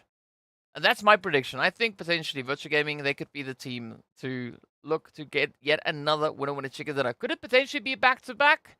Well, I mean, with FALCONS and RUKH out of the way, it could be. But also then, Black Hand is still there. I mean, yes, sure, Black Hand, they only found 2 points in the last match. So maybe they could look to step it up, moving into the final one here of the day. Also, just only 11 points for Black Hand so far here today. So they could definitely capitalize and benefit from adding a lot more points to their overall tally. The highest points earned that we've currently have for the day is going to go to FALCONS White, though, coming through on 46 total points. 1 winner chicken dinner. They've got 29 eliminations. And then a very impressive stat then coming through from the World of Battle. I mean, they are sitting on 26 points all the way up in 3rd for the day, but they've not yet had a winner chicken dinner. And, well, they're not going to have any additional chickens come through here, as their matches have also now come to an end. But Virtual Gaming Squad, second highest points for the day, 36 in total, right? 18 eliminations, 18 placement points. Great consistency. Speaking of consistency, while we wait for the match, let's take a look at a little bit of a something.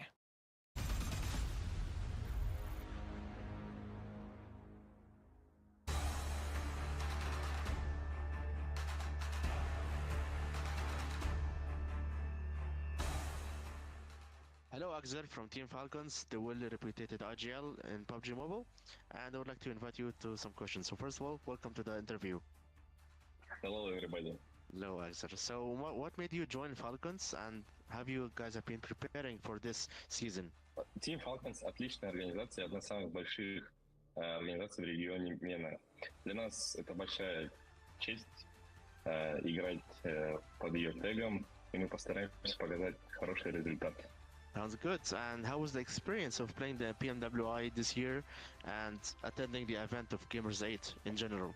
Мероприятие было очень невероятным, очень много различных эмоций мы испытали, находясь там в Рияде. So, Axel, as being one of the fragging beasts in your region, what are the reasons of not claiming this title yet? Мы больше концентрируемся на командной игре, больше общаемся как в команде. Чтобы победить, я не целюсь на титул MVP. В моей команде есть игроки, которые могут забрать этот титул.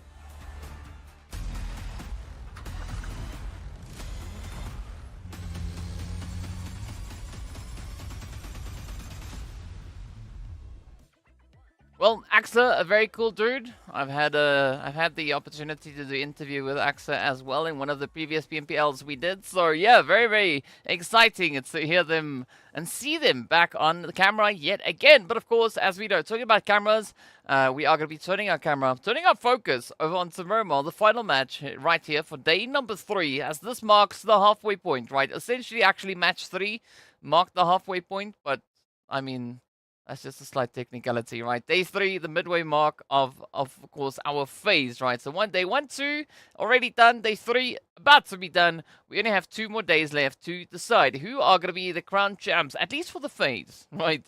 Who are going to be those teams walking away with the most points coming through to their name. And of course, well, what better map to do it on than heading into a little bit of that Miramar hot and heated action, right? A little bit of the dusty dunes out on the desert. Now, I just want to see what exactly we have happening here. We should be hopping into the match, I believe, pretty soon, as we are, of course, going to be making our way into exactly that point. So, yeah, we should be hopping in. Oh, all right. There was a rehost, hence the slight delay in getting into the action here.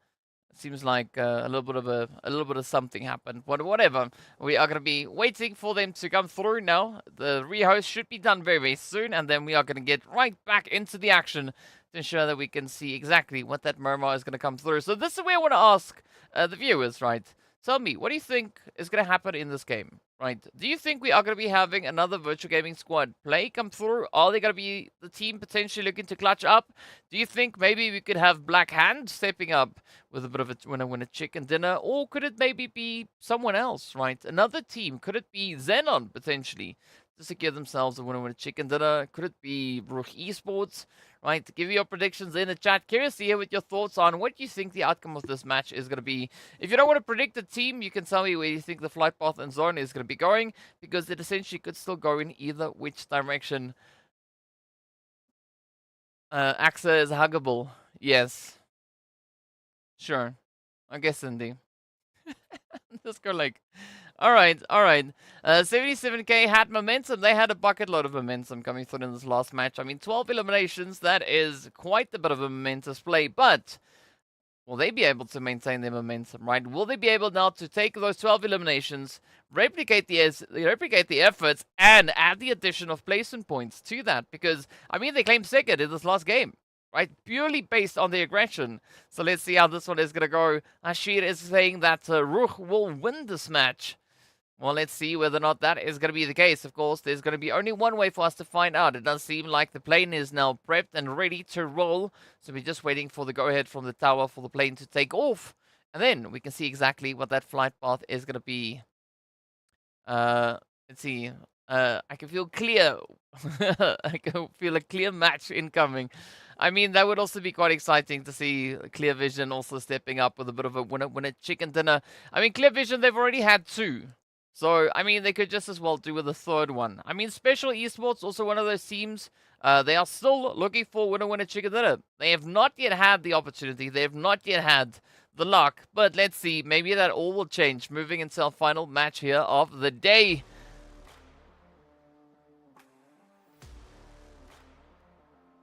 Alright, so the flight path is going to be starting over on the western end. Seems to be leading a little bit more down south. So not exactly a southern flight path, but a little bit more south. And I think some of the teams would have preferred. But it is all the way across to that Impala region. So let's see where they're going to go. So we got another prediction coming through for 77k. Alright, let's see. In the meanwhile, yeah, just going to wait for that lobby to be, or not the lobby, the zone. There we go. We're going to wait for the zone to be revealed to see exactly where our teams are going to be going. And who's going to be our next potential victors to step up here.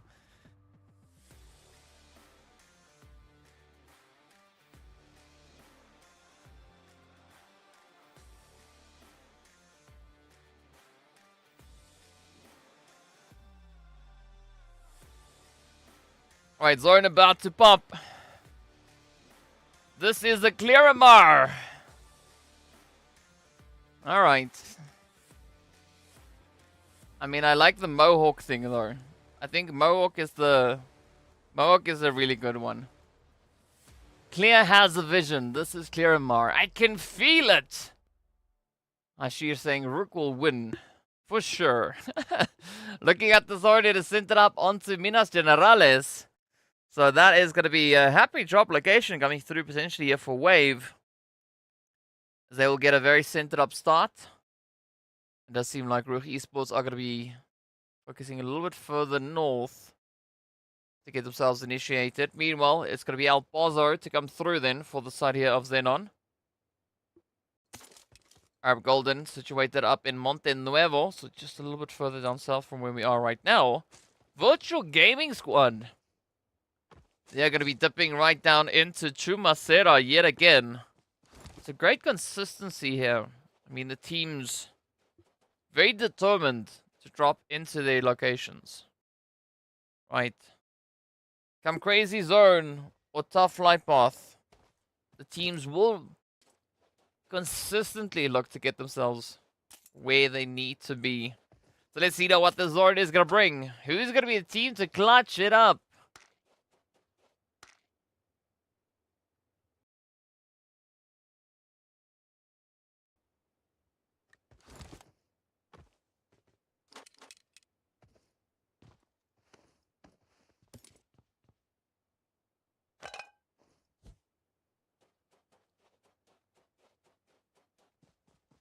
So I think a good start here for Virtual Gaming Squad. Essentially seeing that we don't have FALCONS white. So they don't have to worry about anyone rotating up behind them coming in from Valle del Mar. We got Special and Smash, as well as +18 held up in towards Los Leones. But Hand now going to be making an interesting rotation. Are they going to go towards water treatment?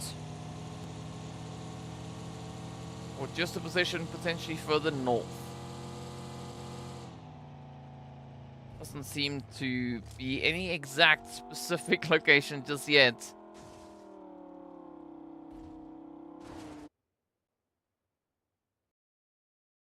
Alright, so RUKH Esports also playing the usual split, 3-1, with Eugene going to be playing Scout out in the open.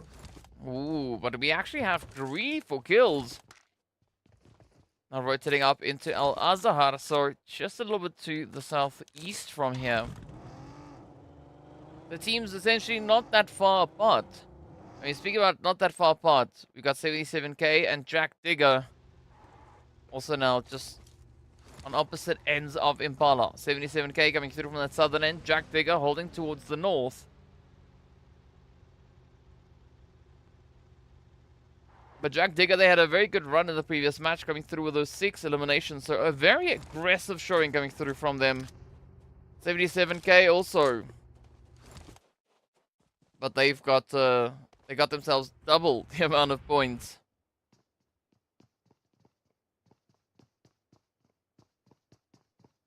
I think it's safe to say that the zone is not necessarily going to be going down to Los Leones. So we won't necessarily be having a zone finish, a city finish rather. But instead we could be looking at a bit of a mountainous play. A bit of a hilltop ending.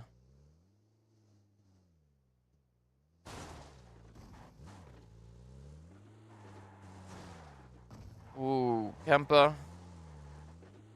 Are you gonna make it though? No, you gotta go backwards. Or just go the usual route. There we go, that also works. Well played, well played. Meanwhile, right here towards the crater, it is going to be Superpower now looking to get themselves in a bit of a setup. I mean, Superpower, they've actually been having a very interesting day so far.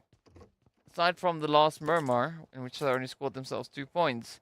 I mean, they are sitting on a total of 13 eliminations and 10 placement points. So all the placement points they have, they got from that one winner chicken dinner they received.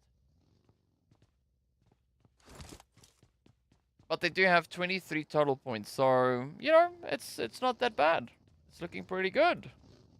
In fact, they have 2 more points than RUKH, Smash, and 4 more points than Wave, RUKH Esports. Yeah, so we got several teams tied on essentially exactly the same amount of points, right? So RUKH and Smash on 21, Wave and RUKH on 19, Arab Golden and +18 on 16 points, and then Castle Black and 77k on 15 points apiece. But 77k, all 15 of their points has come through from eliminations. Right, so they've not had any placement points so far yet today.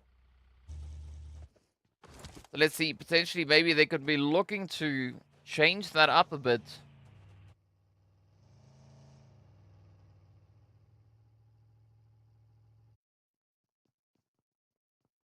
Virtual Gaming Squad also then coming through from that southwestern side.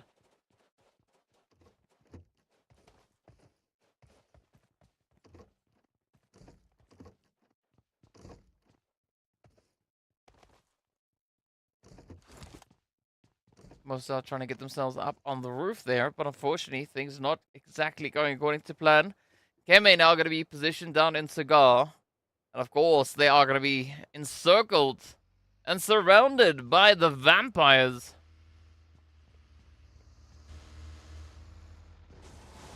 And up comes the push. Now this could be the play. Malik sensing something's a little bit odd. Oh, yep, it is Keme prepping up the nade. A little bit of back and forth, but good strategizing coming through here from Keme. One down. Oh, gonna find the second though. Keme with a beautiful drop shot. Looking to aim in the knees. There we have it though. The vampires' persistence pays off. As they do secure themselves the first black hand player now. Bozaro looking to rush in as we do see the zone essentially centering up just on the outskirts there of San Martin. So the crossroads in which we find the players there from XENON, that is going to be prime real estate. And of course the compounds in the surrounding area as well, right? Just in that little valley to the north of the location.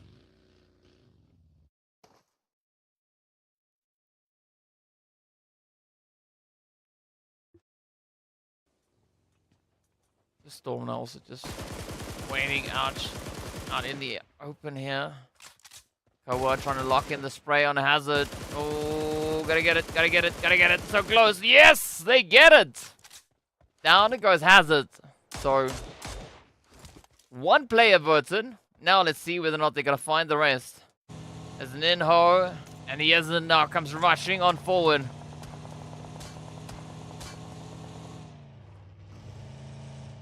Storm rushing forward with a pan. Just banishing the opposition there as they bring the vampires down to 2. Unfortunately for the vampires, they are out in the open yet again.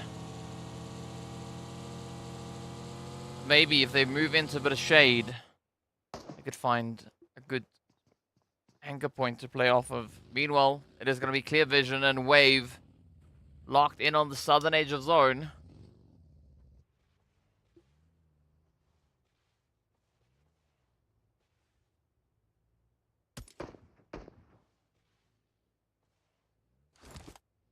Minas Generales, an interesting point.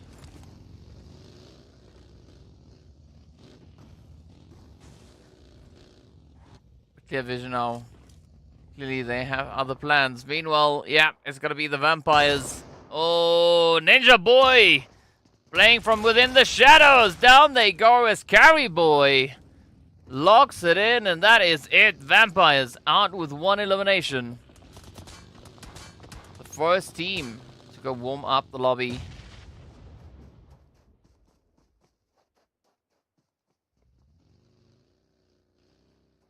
Hashid, it's the Don't Be Silly.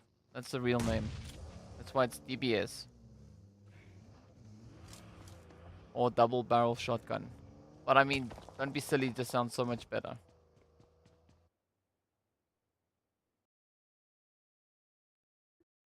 It also makes sense if you walk into a shop and you're like, hey, can I please get a Don't Be Silly? And then they'll know exactly what you're talking about.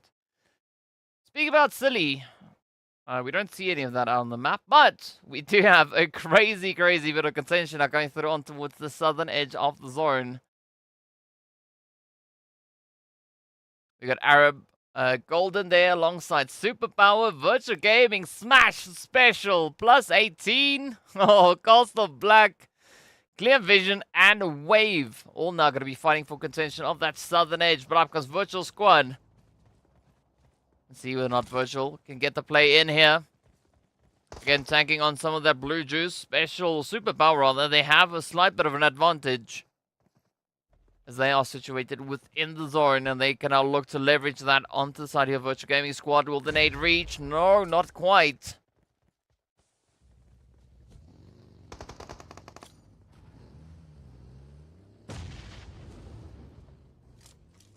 But as we know, Fares and nades, a really good combo.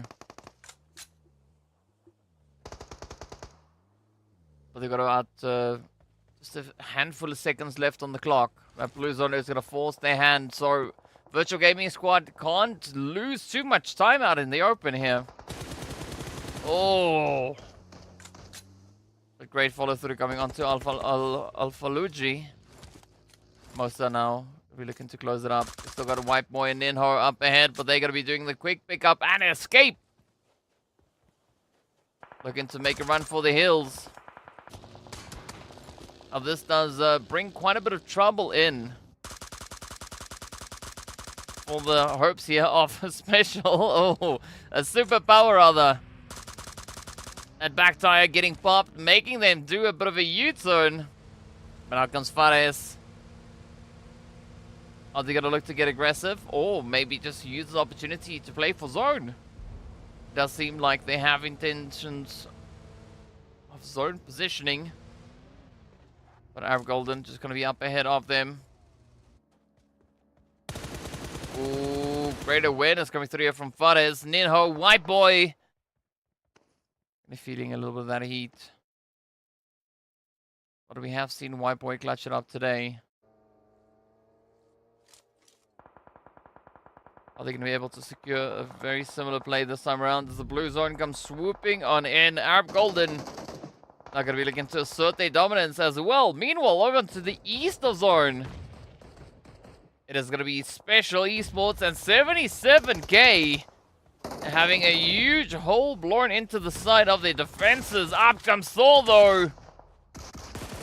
YC locking it in with the DBS, and that is going to be trouble as Kakao locks it down. 77k down to Morteza they go. Cowl's going to be holding nice and steady. We still have Broly. Oh, we don't have Broly anymore. And we don't have any Special Esports anymore. So they get taken down in 15th. At least managing to secure themselves those 2 points. So every team that has been sent back, yes. Each of them have done so with points up.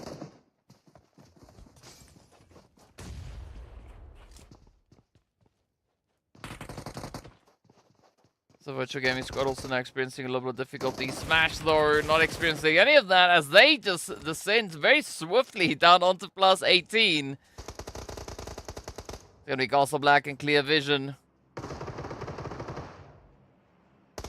Ooh, it's down to Joker. Will Joker be able to hold on here? I mean, Clear Vision just stepping up so aggressively, and there we have our answer. The answer is no. Castle Black now joining the rest of the lobby.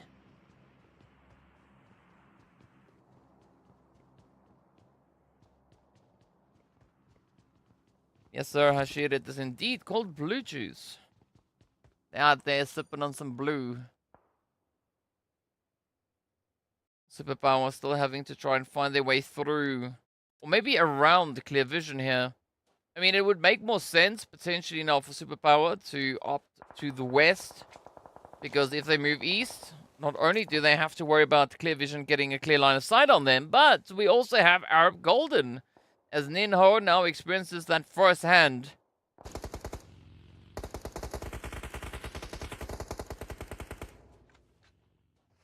Yeah, and there we go. It's going to be the end of the road as QTEL locks it in, and that is Superpower.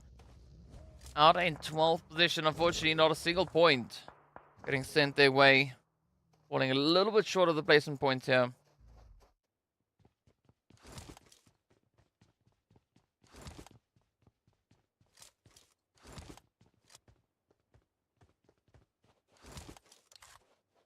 Now it opens up the opportunity for clear vision.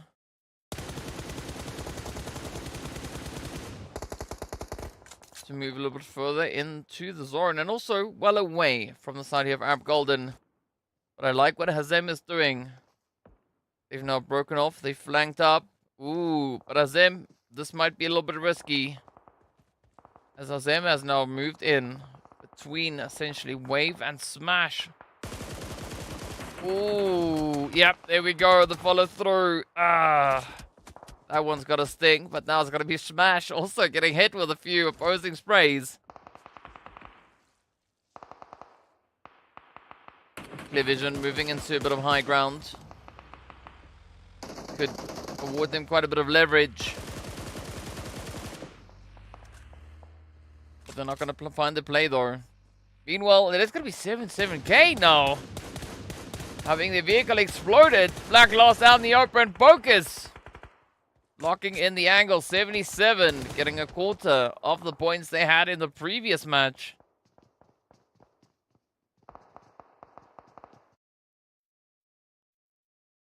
Actually, that would work if it's a very passive team. Right. One thing that's definitely not passive is going to be, of course, this blue zone that is going to take us on another bit of a journey here. As the teams will have to embark over on towards the northeastern side. So Greedy and RUKH Esports already secured within the zone. The same can be said there for XENON. But who's going to be the one to try and lock it down? Right, still we can see quite a few teams down towards the southern edges.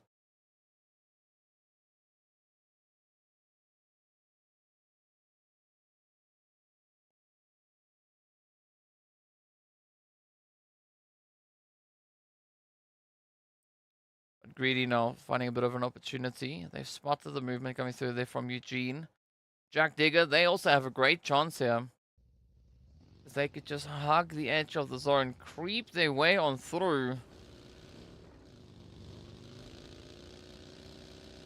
And try and establish themselves over on towards that eastern side of the zone.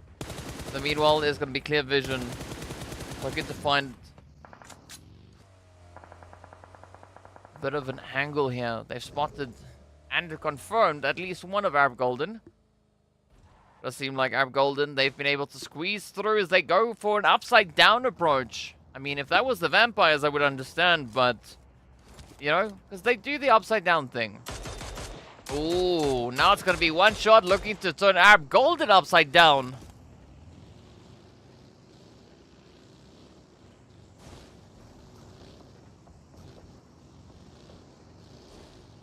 No, I think it's AXA. Ooh. Here we go. Good response here from Iron. QTEL playing a very dangerous game out in the open. As the Groza comes out here. Focus now gets ready to rush on in. Iron super low on that health bar. Manages to quickly pop in a hill. Ooh. DVS does beat the Groza. But will Vankid be able to clutch up? Oh, yes, sir. Yes, sir. The hits are in, and that is it. Arab Golden go on down. Black Hand also now getting met. And on towards that western side. Meanwhile, over on towards the southwestern side. Wave quickly cleaning up the side of Smash team. They send them out in 9th place. XENON still going to be trying to play a bit of an opportunity onto Black Hand, as we can see Mazzaro and Co now out in the open. Storm there to provide a little bit of reinforcement, a little bit of support. A very risky spot indeed. The same can be said here for Virtual Gaming Squad.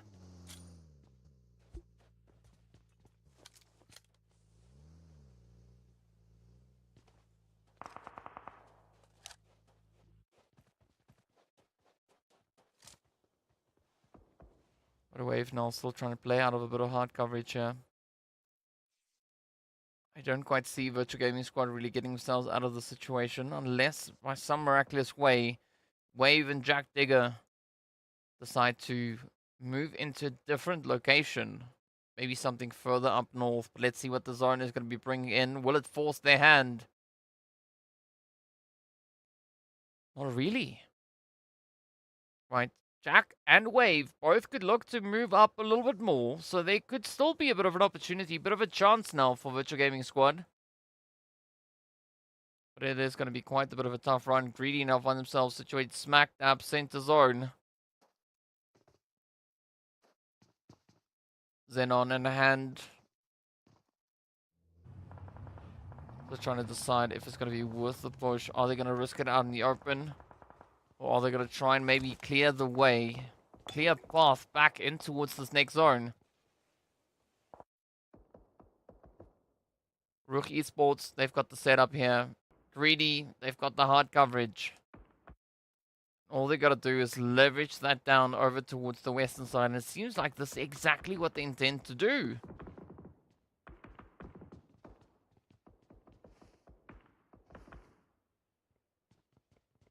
The elevation being held there by RUKH Esports could definitely allow them quite a bit of carnage.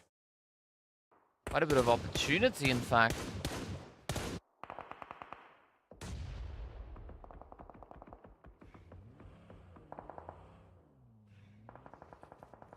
Alright, Alan, have a good one.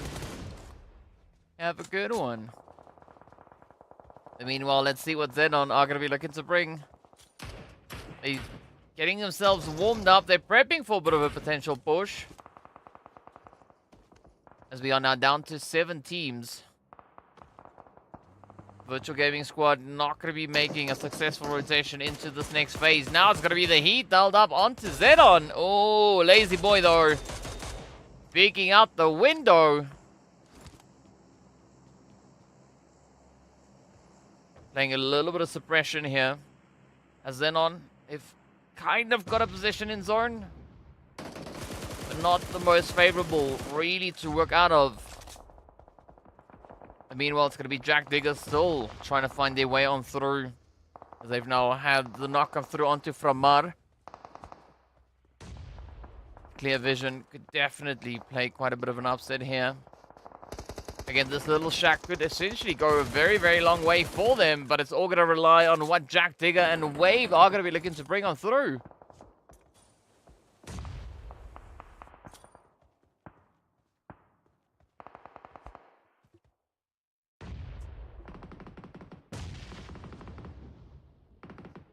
So Van Kid, one shot. Having to get themselves out of that shack now as the play comes through. That is one shot down from Mud with a nice steady follow through. Great shot, and that is going to be Perks to close the lid and send them back. 8 eliminations though, going to the side there of Clear Vision. Greedy still holding onto the compound here. But it is at this point in time that you can see the hardcover that they have. As great as it is, it's not necessarily going to be benefiting them all that much, right? Because they can't exactly see up to RUKH Esports, but it will allow them a great opportunity down onto the rest of the teams that are yet to rotate up towards the zone.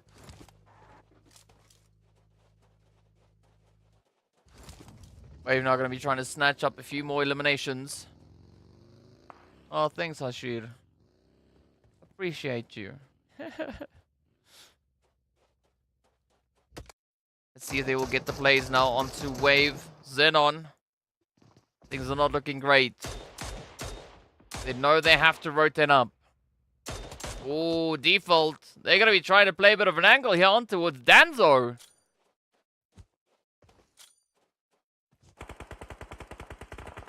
Jack Digger in the meanwhile going to be looking to cover their tracks. Oh, but that is going to be XENON down to Zenke. Black Hand getting swept under the rug. Down to the final 5 we go. 2 out of our 5 teams have position within the zone. Jack Digger and Wave yet to push through as we do say goodbye to XENON. So this is now essentially turned into a 2v2, right? 2 teams in the zone, 2 teams outside of it.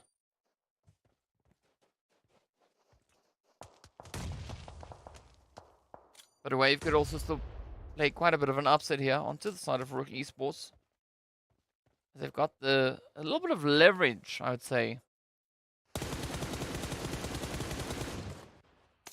This is exactly the situation I was talking about for Greedy. They can't exactly see the pushes coming through, but a great assist coming through there from Zazal. As Wave played across the way. Nice bit of a surprise element now could still be had by Greedy. Seeing that the rest of RUKH Esports have decided to rotate a little bit further on towards that eastern side, trying to climb up the hill, looking for the position, the angles to try and leverage.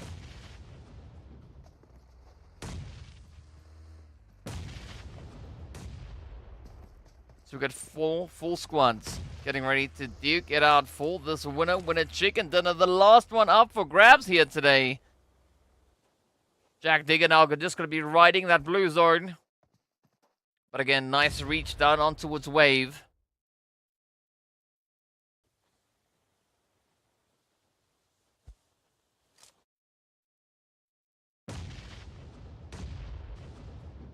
Mr. Camper now just trying to suppress the advances here from Wave.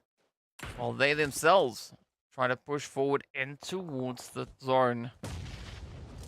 So RUKH Esports now holding 2 players to the north, 2 others to the east as they start to expand their reach. Wave now getting ready for a bit of a push, a bit of a play. They are going to be running out of time as the blue zone is about to start to move. Now it's going to be from Mar getting taken right on down. Greedy could still find a bit of an opportunity here. They've not given up that hard cover. And instead also decided to start to climb these hilltops.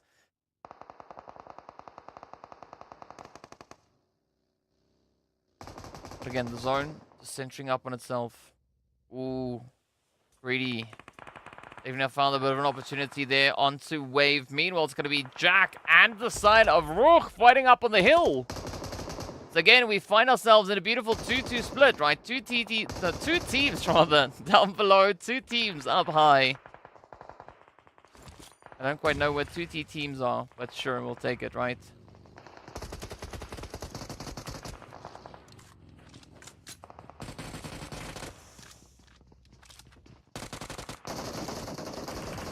The Wave and Greedy, ooh, trying to ride it out.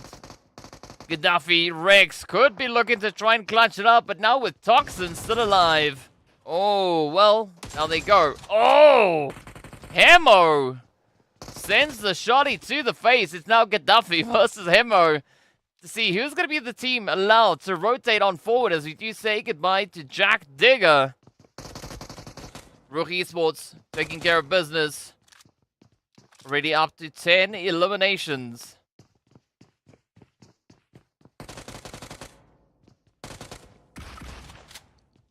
Nice cleanup, nice flash coming through here from Hemo. So that is Wave Esports, out they go. So now it is 1v4. Oh, there we have it. RUKH Esports closing off the last winner with a chicken dinner of the day. They've locked it in. I mean, prior to this match, they only had 19 total points secured. So this step up was exactly the kind of play they needed. They had 12 eliminations coming into this match. Now they add an additional 11 to that tally. And of course, well, locking in 20-43 with regards to the damage. So a very, very good play going through there from RUKH Esports. Very exciting stuff indeed. But of course, now we need to see exactly how all of this is going to be impacting our boards. But before we even get to that, of course, we are going to be taking a look to see exactly, right, a few of these amazing highlights because there were so many exciting moments going through from the past game. Unfortunately, we can't relive the entire match. Well, we technically could. You could just pause, rewind, and look at the whole thing again. I guess that also then works. But of course, well, the highlights just make it more exciting. So let's enjoy them.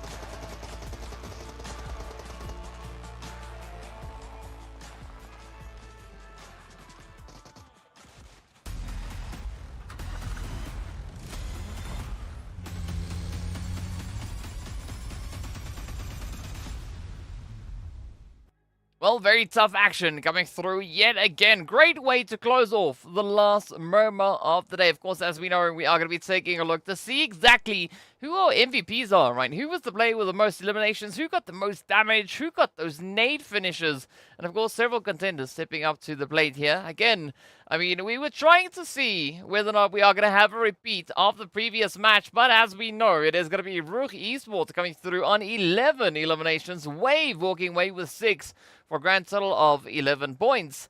Greedy coming through on 10 points. And then we've got Jack Digger and Clear Vision secured on 9 points apiece. But Clear Vision again locking in a very, very aggressive spray down here. As you can see, 8 eliminations. Now that goes a long way for Clear Vision, seeing that they've only had a few additional points coming into this match, right? They had about, what was it? 6 eliminations before this game. So, yeah, that really adds to the tally. And, of course, here we have it. Superpower is going to be our only team walking away with a few donuts in the bag. Unfortunately, it is one of those inevitable plays, right? Some teams have a good run. Others have a bit of a tough one. I mean, Superpower, yes, they did secure themselves a winner chicken dinner here today. But, yo, they had one good match. The rest was a little bit more challenging. In all, they got themselves 13 total eliminations, at least for today. And, of course, all the placement points they were able to find all came off of that winner chicken dinner. So a bit of a tough one. Of course, the Blue Zone also sneaking in its own elimination as well. So gotta love what the Blue Zone is doing here. You know, that blue juice kicking in exactly when it needs to. But yeah, it is of course then time for us to take a look at the board to see exactly what the situation is coming through here. It is RUKH then still holding on to pole position. The Falcons now 16 points behind. RUKH Esports moving up into 3rd place. Now also then finding themselves 16 points away from Falcons White. Now Virtual Gaming Squad, they've moved down into 4th. XENON, they've moved up from 7th into 6th place. Of course, essentially just trading places then with Special Esports. But Special, I mean, a good performance. Holding on to 78 points.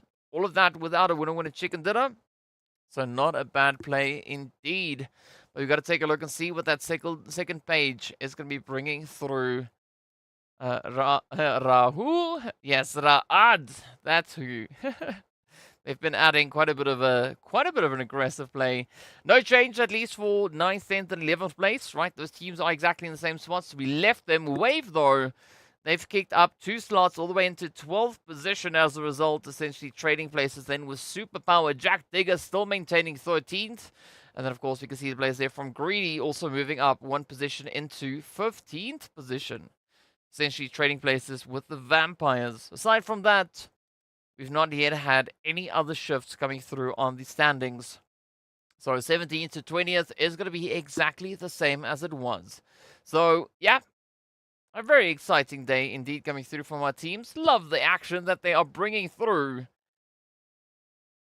But now we got to look at how these points also then kind of impacted our overall standings, right? Because we've got Clear Vision actually now as a result of this last match moving up 2 slots into 3rd place on the overalls. As a result, RUKH and Virtual Gaming Squad, they've each moved down into 4th and 5th place. And then, of course, well, we've got the players from Greedy They've also then jumped from 13th up into 12th place, swapping places with the side of 77k. And Smash and PLUSEIGHTEEN, they've also traded places. But speaking about trading places, right, there are going to be 2 more days left for these teams to continue to bring through these trades. So be sure to join us back again tomorrow. Same time, same place, even more PUBG Mobile insane crazy action right here on PMPL Africa Fall 2023. Well, until then, stay fresh, stay frosty, and we'll see you all back again tomorrow.